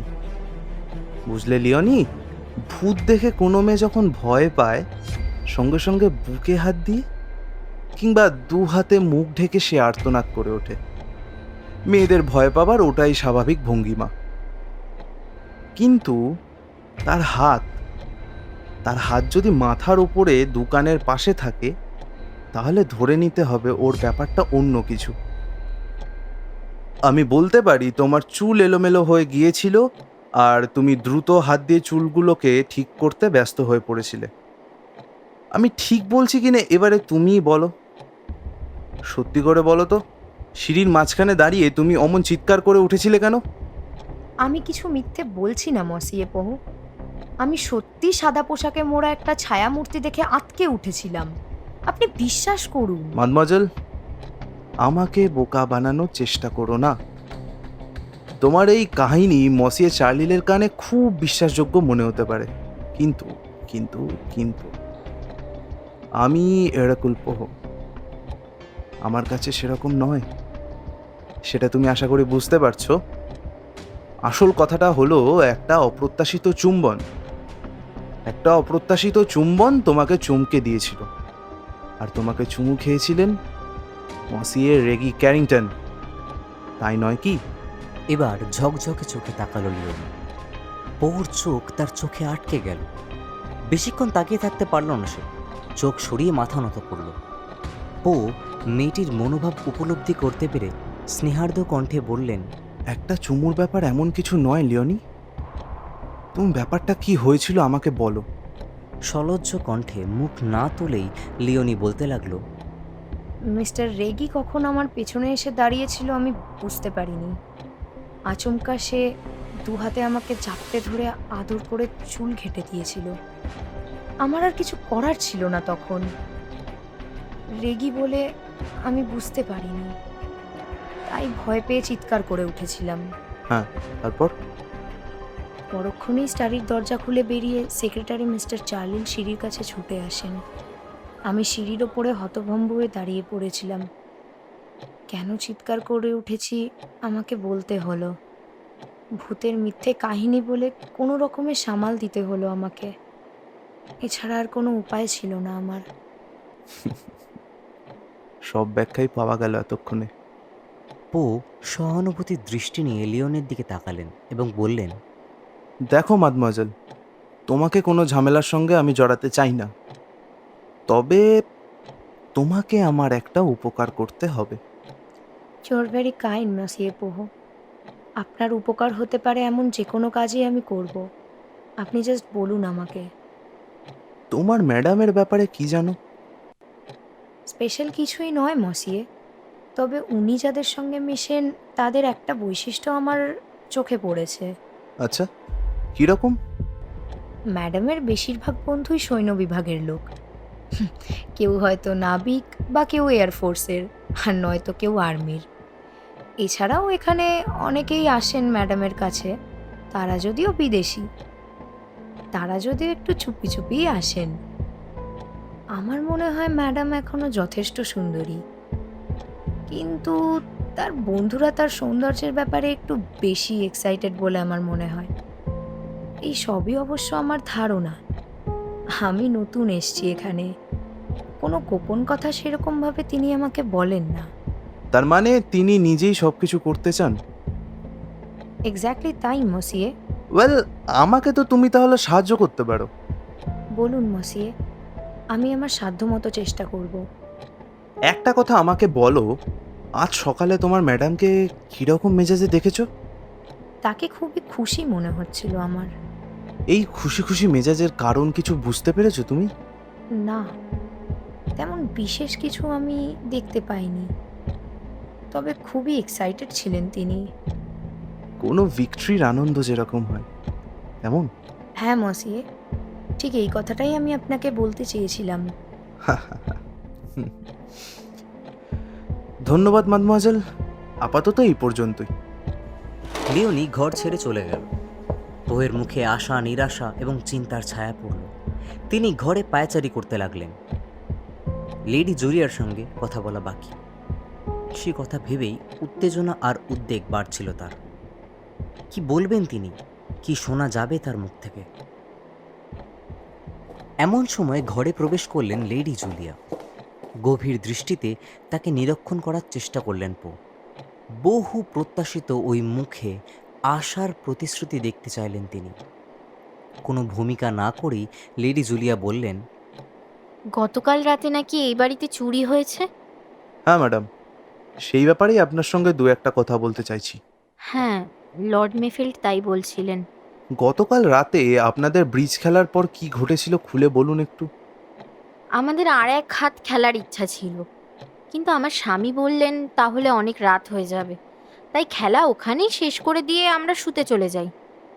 দেন? আমি যথারীতি ঘরে গিয়ে শুয়ে পড়ি। তারপর বলে যান প্লিজ। ঘুমের আগে এই পর্যন্তই আমার মনে আছে। তা চুরির ঘটনাটা কখন ঘটলো? আপনারা ওপরে চলে যাওয়ার একটু পরেই। ও মাই গড! তা কি জিনিস চুরি হয়েছে বলে মনে হচ্ছে? খুবই মূল্যবান জিনিস ম্যাডাম, কিছু গোপন কাগজপত্র। খুবই দরকারি? অত্যন্ত ইম্পর্ট্যান্ট অ্যান্ড আর্থিক মূল্যও অনেক তার। তাই বুঝি? আচ্ছা ম্যাডাম, আপনার সেই বইটার ব্যাপারে কিছু বলবেন? আমার বই? মিসেস ভান্দারলিনের কাছে শুনলাম আপনারা তিনজন মহিলাই তাসের আসর থেকে উঠে যে যার ঘরে চলে যান। আপনি খানিক পরেই অবশ্য একটা বই নেবার জন্য আবার নিচে নেমে আসেন। ও হ্যাঁ হ্যাঁ, এসেছিলাম। তাহলে দেখা যাচ্ছে ঘরে গিয়ে আপনি সরাসরি বিছানায় শুয়ে পড়েননি, খানিক পরেই আবার ড্রয়িং রুমে ফিরে এসেছিলেন। হ্যাঁ, ঠিক বলেছেন। সরি, আমি বলতে ভুলে গিয়েছিলাম। এবার তাহলে বলুন, ড্রয়িং রুমে আসার পরে আপনি কোনো শব্দ শুনেছিলেন? এই যেমন ধরুন কারোর ভয় পাওয়ার আর্তচিৎকার বা স্ক্রিমিং? হ্যাঁ, মানে ওরকম কিছু শুনেছি বলে মনে হয় না। বাট আপনার তো শুনবার কথা ম্যাডাম। ড্রয়িং রুম থেকে আপনি তো না শুনে পারেন না। না না। মাথা দোলালেন লেডি জুলিয়া এবং জানালেন যে সে কিছুই শুনতে পাননি। পো শীতল চোখে তাকালেন, কোনো উত্তর করলেন না। লেডি জুলিয়া আশা করেছিলেন পো কিছু বলবেন, কিন্তু তাকে নীরব থাকতে দেখে একটু অস্বস্তি বোধ করলেন এবং বললেন, হুম, হুম, তাহলে এখন কি ব্যবস্থা নেওয়া হচ্ছে? কিসের ব্যবস্থার কথা বলছেন ম্যাডাম? চুরি যাওয়া জিনিসটার উদ্ধারের। পুলিশ নিশ্চয়ই কিছু করছে। না ম্যাডাম, এ কেসে পুলিশ ডাকা হয়নি, আমার উপরেই দায়িত্ব দেওয়া হয়েছে। পোয়ের দিকে অবাক চোখে তাকিয়ে রইলেন লেডি জুলিয়া। বিস্ময়ের ভাবটা কেটে গিয়ে ধীরে ধীরে কেমন কঠিন হয়ে উঠল তার মুখভাব। তাহলে আপনিই তো বলতে পারেন কি ব্যবস্থা নেওয়া হচ্ছে। আমি আমার সাধ্যমতো চেষ্টা করছি ম্যাডাম, অ্যান্ড আমি আশান্বিত। চোরকে ধরার ব্যাপারে? না ম্যাডাম, কাগজপত্রগুলো উদ্ধার করাই আমার আসল উদ্দেশ্য। হ্যাঁ, সেটা হওয়াই ভালো। আচ্ছা, আমাকে আর কিছু জিজ্ঞাসা আছে মসিয়ে পো? না ম্যাডাম, আপনাকে আর কষ্ট দেবো না, থ্যাংক ইউ। চেয়ার ছেড়ে উঠে সরাসরি ঘর থেকে বেরিয়ে গেলেন লেডি জুলিয়া। পো ধীর পদক্ষেপে ফায়ার প্লেসের দিকে এগিয়ে গেলেন। লেডি জুলিয়ার বলে যাওয়া কথাগুলো নিয়েই তিনি মনে মনে নাড়াচাড়া করছেন। ঠিক এমন সময়ই জানলা পথে ঘরে ঢুকলেন লর্ড মেফিল্ড। কত দূর এগোলেন মিস্টার পো? খুবই আশাব্যঞ্জক লর্ড মেফিল্ড, আমার তদন্তের কাজ ভালোভাবেই এগুচ্ছে। পোয়ের উত্তরে সন্তুষ্ট হতে পারলেন না লর্ড মেফিল্ড। তিনি আরও বেশি যেন কিছু আশা করেছিলেন। পোয়ের মুখভাবও তার কাছে স্পষ্ট নয়। তার মনে হলো পোকে তিনি ঠিক বুঝে উঠতে পারছেন না। লর্ড মেফিল্ডকে উদ্দেশ্য করে পো আবার বলে উঠলেন, ঠিক যেমনটি আশা করেছিলাম। আপনার অতিথিদের অসুবিধায় জানানোর ব্যবস্থা করা যায়? তা করার অসুবিধা বিশেষ হবে না মনে হয়। আমার লন্ডন যাওয়ার একটা অজুহাত দেখানো যেতেই পারে। তাহলে মনে হয় অতিথিরা এখান থেকে চলে যাওয়ার কথাই ভাববেন। তাহলে সেই রকমই একটা ব্যবস্থা করুন। এটা একটা ভালো ব্যবস্থা মনে হয় আমার। কেউ অসম্মানিত বোধ করবে না এতে। ওকে দেন, অ্যাজ পার ইউ অ্যাডভাইস আমি সেই রকম ব্যবস্থাই করছি। একটু ইতস্তত করে তিনি ঘর থেকে বেরিয়ে গেলেন। মধ্যাহ্নভোজের পরেই অতিথিরা বিদায় নিতে শুরু করলেন। বাড়ির সামনে দুটো গাড়ি দাঁড় করানো। ক্যারিংটনরা যাবেন তাদের নিজস্ব মারিস গাড়ি করে। লর্ড মেফিল্ডের রোলস তৈরি রয়েছে মিসেস ভান্ডারলিন এবং মিস ম্যাকেটার জন্যে। তারা যাবেন ট্রেনে। তাদেরকে স্টেশন পর্যন্ত ছেড়ে দেওয়ার জন্যেই গাড়ির বন্দোবস্ত। পো হলের মধ্যে দাঁড়িয়ে অতিথিদের বিদায় পর্ব দেখছেন। বিদায় নেওয়ার সময় মিসেস ভান্ডারলিন লর্ড মেফিল্ডকে বললেন, এরকম একটা অকওয়ার্ড সিচুয়েশনে আপনাকে রেখে যেতে আমার খুব খারাপ লাগছে। I hope everything will be solved soon. Lord মেফিল্ডের হাতে মৃদু চাপ দিয়ে তিনি রোলস গাড়ির দিকে এগিয়ে গেলেন। মিসেস ম্যাকেটটাও হল থেকে নেমে তাকে অনুসরণ করলেন। লিওনি ড্রাইভারের পাশের সিটে বসেছিলেন। হঠাৎ সে দরজা খুলে হন্তদন্ত হয়ে ছুটে এলো হল ঘরে। ম্যাডামের ড্রেসিং কেসটা গাড়িতে তুলতে ভুল হয়ে গেছে। দ্রুত খোঁজাখুঁজির পর্ব শুরু হলো। মিনিট খানেকের মধ্যেই অবশ্য লর্ড মেফিল্ড কেসটা খুঁজে পেলেন একটা পুরনো আলমারির আড়ালে। তুলে দিলেন লিওনির হাতে। খুশি হয়ে সে ছুটল গাড়ির দিকে। খানিক পরেই গাড়ির জানলায় মাথা বাড়িয়ে মিসেস ভান্ডারলিন চিৎকার করে ডাকলেন লর্ড মেফিল্ডকে। গাড়ির কাছে এগিয়ে গেলেন লর্ড মেফিল্ড। মিসেস ভান্ডারলিন সাথে সাথেই জানলা গলিয়ে একটা খাম তার হাতের দিকে বাড়িয়ে দিলেন এবং বললেন তিনি যাতে এই চিঠিটা তার পোস্ট ব্যাগে রেখে দেন। শহরে গিয়ে পোস্ট বক্সে ফেলতে তিনি বারবার ভুলে যান। তার চিঠি দিনের পর দিন ব্যাগেই পড়ে থাকে। ওপাশে স্যার জর্জ ক্যারিংটনও তার গাড়িতে ওঠার জন্য প্রস্তুত হয়েছেন। রেগি গাড়ির দরজা খুলে দাঁড়িয়ে আছে। সহসা লেডি জুলিয়া পোর দিকে এগিয়ে এলেন।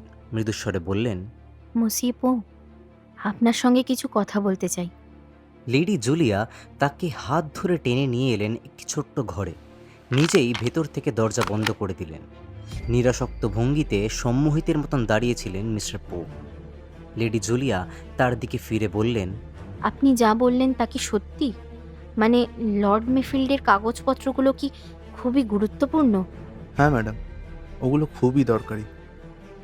আচ্ছা, সেগুলো যদি তাকে দেবার জন্য আপনার হাতে তুলে দেওয়া হয় তাহলে বলুন আপনি কোনো প্রশ্ন করবেন না? রাজি? পো কোনো উত্তর দিলেন না, কেবল আরও কিছু শোনার অপেক্ষায় থাকলেন। একটাই শর্ত, বলুন আপনি রাজি? চোরের নাম পরিচয় কিছুই প্রকাশ করা চলবে না। বুঝতে পারলাম, কিন্তু কাগজগুলো কখন ফেরত পাওয়া যেতে পারে ম্যাডাম? বেলা 12টার মধ্যে অবশ্যই। আমি প্রতিশ্রুতি দিচ্ছি, কিন্তু আপনাকেও প্রতিশ্রুতি দিতে হবে। এ ব্যাপারে কেউ কিছু জানতে পারবে না। হ্যাঁ ম্যাডাম, আমি প্রতিশ্রুতি দিচ্ছি। তাহলে সেই মতোই ব্যবস্থা করা হবে। কথা শেষ করেই লেডি জুলিয়া দ্রুত পায়ে ঘর থেকে বেরিয়ে গেলেন এবং পর মুহূর্তেই গর্জন তুলে মরিস গাড়িটা বেরিয়ে গেল। পো ধীর পায়ে ঘর থেকে বেরিয়ে চলতে চলতে স্টাডিতে এসে ঢুকলেন। লর্ড মেফিল্ড সেই ঘরেই ছিলেন। মুখ তুলে পোয়ের দিকে তিনি তাকালেন। পো এগিয়ে এসে হাত বাড়িয়ে দিলেন। আপনার জন্য একটা সুখবর নিয়ে এলাম লর্ড মেফিল্ড। আপনার কেস শেষ হওয়ার মুখে। Oh, absolutely, it's a good news. But পো প্রায় মেফিল্ডকে থামিয়ে দিয়ে মুখ খুললেন। তিনি জানালেন একটু আগেই লেডি জুলিয়ার সঙ্গে তার কথাবার্তা হয়েছে। তিনি তাকে সব খুলে বললেন। হতবম্ব হয়ে রইলেন লর্ড মেফিল্ড। ব্যাপারটা কি হলো আমি ঠিক বুঝতে পারছি না। না পারার তো কিচ্ছু নেই লর্ড। লেডি জুলিয়া পরিষ্কারই জানিয়ে গেলেন যে কে বা কারা এই নকশাগুলো চুরি করতে পারেন। তার মানে আপনি বলছেন যে লেডি জুলিয়া নকশাগুলো চুরি করেননি? Of course not, Lord Mayfield. কিন্তু তিনি যখন সেগুলো ফেরত দেওয়ার প্রস্তাব করেছেন তখন ধরে নেওয়া যাক না চুরিটা করেছে তার নিজের লোক কেউ, হয় তার স্বামী নয়তো তার ছেলে। কিন্তু ওদিকে দেখা যাচ্ছে স্যার জর্জ আপনার সঙ্গে টেরেসে ছিলেন। তাহলে আসুন গতকালের ঘটনাগুলো আবার নতুন করে সাজিয়ে দেখা যাক। গতকাল রাতে খেলা শেষ করে উঠে লেডি জুলিয়া তার ঘরে চলে যান। খানিক আগেই ওপরে উঠে এসেছিলেন রেগি, কিন্তু লেডি তাকে ঘরে দেখতে পেলেন না। ছেলের খোঁজ নিতে তিনি তখন আবার নিচে আসেন, কিন্তু সেখানেও সে ছিল না। রাত শেষ হলেই তিনি চুরির ঘটনার কথা জানতে পারেন আর শুনতে পেলেন জিজ্ঞাসাবাদের সময় তার ছেলে জানিয়েছে রাতে সে ঘর ছেড়ে বেরোয়নি। স্বভাবতই তিনি বুঝতে পারেন তার ছেলে মিথ্যে কথা বলেছে। ছেলের অনেক ব্যাপারই তিনি জানতেন, বিশেষ করে তার টাকার অনটনের বিষয়টা। টাকা পাবার জন্য সে অস্থির হয়ে উঠেছিলেন। এদিকে তিনি এও লক্ষ্য করেছেন মিসেস ভান্ডারলিনের খুব ঘনিষ্ঠ হয়ে উঠেছে সে। সব মিলিয়ে একটা ব্যাপারে নিশ্চিত হয়ে যান লেডি জুলিয়া, মিসেস ভান্ডারলিনের ফাঁদে পা বাড়িয়ে রেগি তারই প্ররোচনায় নকশাগুলো চুরি করেছে। লেডি জুলিয়া আসক্ত হলেও নীতিভ্রষ্ট নন। তিনি স্থির করেন ছেলেকে চাপ দিয়ে নকশাগুলো উদ্ধার করবেন এবং যথাস্থানে ফেরত দেবেন। এ তো একটা কল্প কাহিনী হয়ে যাচ্ছে মিস্টার পো। বাস্তবে এরকম ব্যাপার একবারেই অসম্ভব, সম্পূর্ণ অসম্ভব। আপনি ঠিকই বলেছেন লর্ড মেফিল্ড, সত্যি অসম্ভব। তবে লেডি জুলিয়া এরকমই ভেবেছেন। তিনি জানেন না রেগি গতকাল রাত্রে ঘরে উপস্থিত না থাকলেও সে নকশাগুলো চুরি করেনি। আমি এরকল পোহ, আমি জানি সে কোথায় ছিল। তখন সে মিসেস ভান্ডারলিনের ফরাসি পরিচারিকার সাথে ঘনিষ্ঠ হবার চেষ্টা করছিল। Completely rubbish. কেসটা যেখানে ছিল সেইখানেই রয়েছে। কেস শেষ হয়ে গেছে লর্ড মেফিল্ড, সমাধানটা এরেকুল পোহর হাতের মুঠোয়। আপনি আমাকে নেহাত একজন হাতুড়ে বিদ্যে ভেবে রেখেছেন। তাই গতকাল আপনাকে যখন বলি যে নকশাগুলো কোথায় আছে আমি জানি, আপনি আমার কথা বিশ্বাস করতে পারেন। এখনো পর্যন্ত বিশ্বাস করতে পারছেন না যে সত্যি ঘটনাটা আমি জেনে গেছি। তাহলে নকশাগুলো কোথায় বলছেন না কেন? সেগুলো হাতের নাগালেই রয়েছে লর্ড মেফিল্ড, আপনার পকেটেই পাওয়া যাবে। লর্ড মেফিল্ডের মুখ থেকে কথা সরল না। তিনি থ হয়ে রইলেন কিছু সময়। পরে সম্বিত ফিরে এলে তিনি বললেন, মসিয়ে পো, আপনি কি কি সব বলছেন? হ্যাঁ বলছি, আমি যা জানি তাই বলছি। একদম গোড়ায় আপনার কথা থেকেই আমি সত্যের সন্ধান পেয়েছিলাম। আমাকে চিন্তা করতে হয়েছিল আপনার কথাটা। দূরের জিনিস আপনি ভালো দেখতে পান না, তাই যদি হয় তাহলে একটা ছায়ামূর্তি জানলা টপকে চলে গেল আর আপনি সেটা দূর থেকে কি করে দেখলেন? এর সমর্থনযোগ্য যুক্তি আপনি বারবার দেওয়ার চেষ্টা করেছেন বটে, আমি সব যুক্তি খণ্ডন করা সত্ত্বেও। কিন্তু কেন আপনি এই কাজ করেছেন? স্যার জর্জ তখন আপনার সঙ্গে টেরেসে পায়চারি করছেন, মিসেস ভান্ডারলিন তখন ওপরতলায়, আর রেগি ক্যারিংটন সে তখন সিঁড়ির ওপরে দাঁড়িয়ে ফরাসি পরিচারিকাটির সঙ্গে। মিসেস ম্যাকেটটা তার ঘরে নিদ্রামগ্ন, তার নাক ডাকার শব্দ বাইরে থেকে পাওয়া যাচ্ছিল। পাশের ঘরটাই গৃহকর্তার। এই হলো সমগ্র দৃশ্যপট। ছেলেকে ঘরে এবং নিচে কোথাও দেখতে না পেয়ে মিসেস ক্যারিংটন ভেবে নিয়েছেন যে তার ছেলেই অপরাধী। এরপরও দুটি সম্ভাবনা সূত্র পাওয়া গেল। এক হলো হয় চার্লির নকশাগুলো নিজের পকেটে ঢুকিয়ে ফেলেছেন, অথবা আপনি যখন ডেস্কের সামনে গিয়ে দাঁড়িয়েছেন ডেস্কের ওপরে রাখা নকশাগুলো তখন একমাত্র আপনার পকেটেই যাওয়া সম্ভব। চার্লিলের নির্দোষিতার ব্যাখ্যা আপনি দিয়েছেন। কিছু করার ইচ্ছে থাকলে আগেই সে প্ল্যানগুলো নকল করে রাখতে পারত, কেউ তা টেরও পেত না। কাজেই নকশা সে নেয়নি। তাহলে এবার আর কিছু অপরিষ্কার রইল লর্ড মেফিল্ড? ছায়ামূর্তির ব্যাপারে আপনি যেভাবে বারবার জোর দিয়েছিলেন, চার্লিলের নির্দোষিতার ব্যাপারে আপনি নিশ্চয়তা জাহির করেছেন। এই সব কিছুই ছিল অস্বাভাবিক এবং বিষয়গুলি আমাকে খুঁটিয়ে বিচার করতে হয়েছে। তবে এই চুরির মোটিভ আবিষ্কার করতে আমাকে যথেষ্ট হিমশিম খেতে হয়েছে। কিছুতেই ভেবে পাচ্ছিলাম না যে আপনি নকশাগুলো নিজে চুরি করলেন কেন।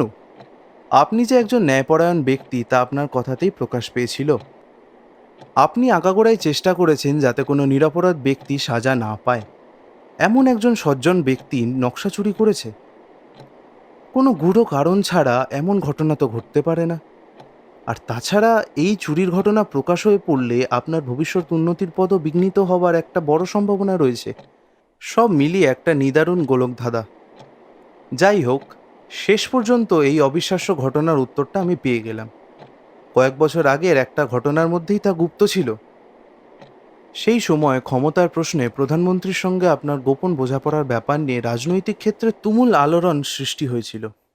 শেষ পর্যন্ত ব্যাপারটার ইতি টানবার জন্য প্রধানমন্ত্রীকে বাধ্য হয়ে আলোচনার সত্যতা অস্বীকার করতে হয়েছিল। আপনাকেও সত্য গোপন করে প্রকাশ্যে বিবৃতি দিতে হয়েছিল। আসলে আপনার ভবিষ্যৎ সম্ভাবনাকে কেন্দ্র করে প্রধানমন্ত্রীর সঙ্গে আপনার আলোচনা হয়েছিল এবং বিষয়টা আমার অনুমান, যদিও কোনো চিঠিতে উল্লেখ ছিল, তবু জনগণের স্বার্থেই আপনাকে পরবর্তীকালে তা অস্বীকার করতে হয়েছিল। ফলে ওই চিঠিটা হয়ে দাঁড়ালো আপনার মিথ্যাচারের প্রমাণ, যা ভবিষ্যতে আপনি সর্বোচ্চ ক্ষমতার অধিষ্ঠিষ্ট হলে যে কোনো মতলববাজ লোক অমুক অস্ত্র হিসাবে আপনার বিরুদ্ধে ব্যবহার করতে পারে। আমার ধারণা আপনি সেই চিঠির সন্ধান পেয়ে গেছেন এবং তা আছে কোনো বিদেশি সরকারের হাতে। আপনার হাতে বোমারু বিমানের নকশা আছে জানতে পেরে সেই বিদেশি সরকার এখন চিঠিটাকে অস্ত্র হিসাবে তুলে ধরেছে। আপনাকে প্রস্তাব দিয়েছে বোমারু বিমানের নকশাগুলো তাদের হাতে তুলে দিলে বিনিময়ে চিঠিটা আপনাকে তারা ফেরত দেবে। এরপরেই আসছে ওই সন্দেহভাজন মহিলার প্রসঙ্গ। এখানকার পার্টিতে তাকে সামিল করার জন্য যে যুক্তি আপনি দেখিয়েছেন তা হাস্যকর রকমের দুর্বল। তাকে ফাঁদে ফেলার যে কৌশলের কথা আপনি বলেছেন সে সম্পর্কে পরিষ্কার কোনো পরিকল্পনা যে আপনার ছিল না সে কথা আপনি নিজে মুখেই স্বীকার করেছেন। ভদ্রমহিলাকে এখানে আহ্বান করার সত্য কারণটা ছিল গুপ্ত, এবং এই গুপ্ত উদ্দেশ্য সিদ্ধির জন্যই চুরির পরিকল্পনাটা আপনাকে নিতে হয়েছিল। কিন্তু চুরির ঘটনাকে প্রতিষ্ঠিত করার জন্য টেরেসে চোরকে দেখতে পাওয়া, চার্লিলকে সন্দেহমুক্ত রাখার জন্য তার হয়ে সাফাই গাওয়া ইত্যাদি যে সমস্ত যুক্তি আপনি দাঁড় করাবার চেষ্টা করেছেন তার প্রত্যেকটি অবিশ্বাস্যভাবে দুর্বল।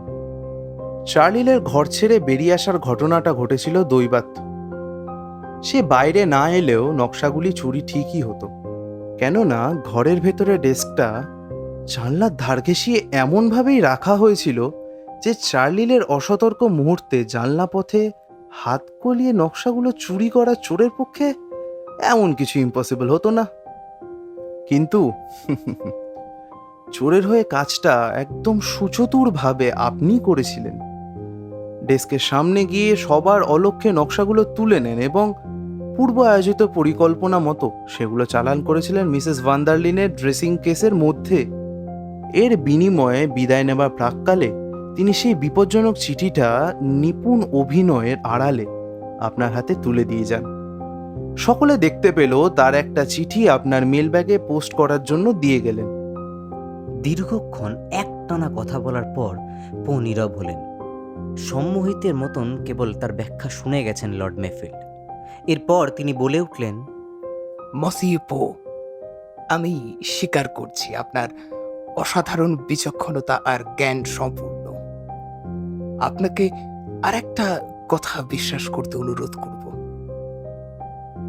আমি আমার দেশকে ভালোবাসি এবং সততার সঙ্গে বিশ্বাস করি দেশকে সঠিক পথে চালনা করার জন্য আমার প্রয়োজন আছে। এই কথা মাথায় রেখে আর আমার পতন রোধ করার উদ্দেশ্যে একটা চতুর চালাকির আশ্রয় নিয়ে বোমারু বিমানের নকশাগুলো হাতছাড়া করতে পেরেছি। আমি জানি বিদেশি শক্তির কাছে এই নকশা ব্যর্থ বলেই প্রমাণ হবে। একজন যথার্থ রাজনৈতিক ব্যক্তিত্বের কাজই আপনি করেছেন লর্ড মেফিল্ড। আপনি একজন প্রথম শ্রেণীর ইঞ্জিনিয়ার, একথা আমি ভুলে যাইনি মোটেও।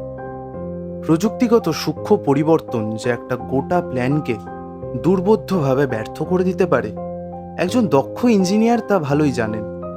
আমার বিশ্বাস আপনার এই চতুর চালাকি উভয় বিশ্বেরই মঙ্গল সাধন করবে।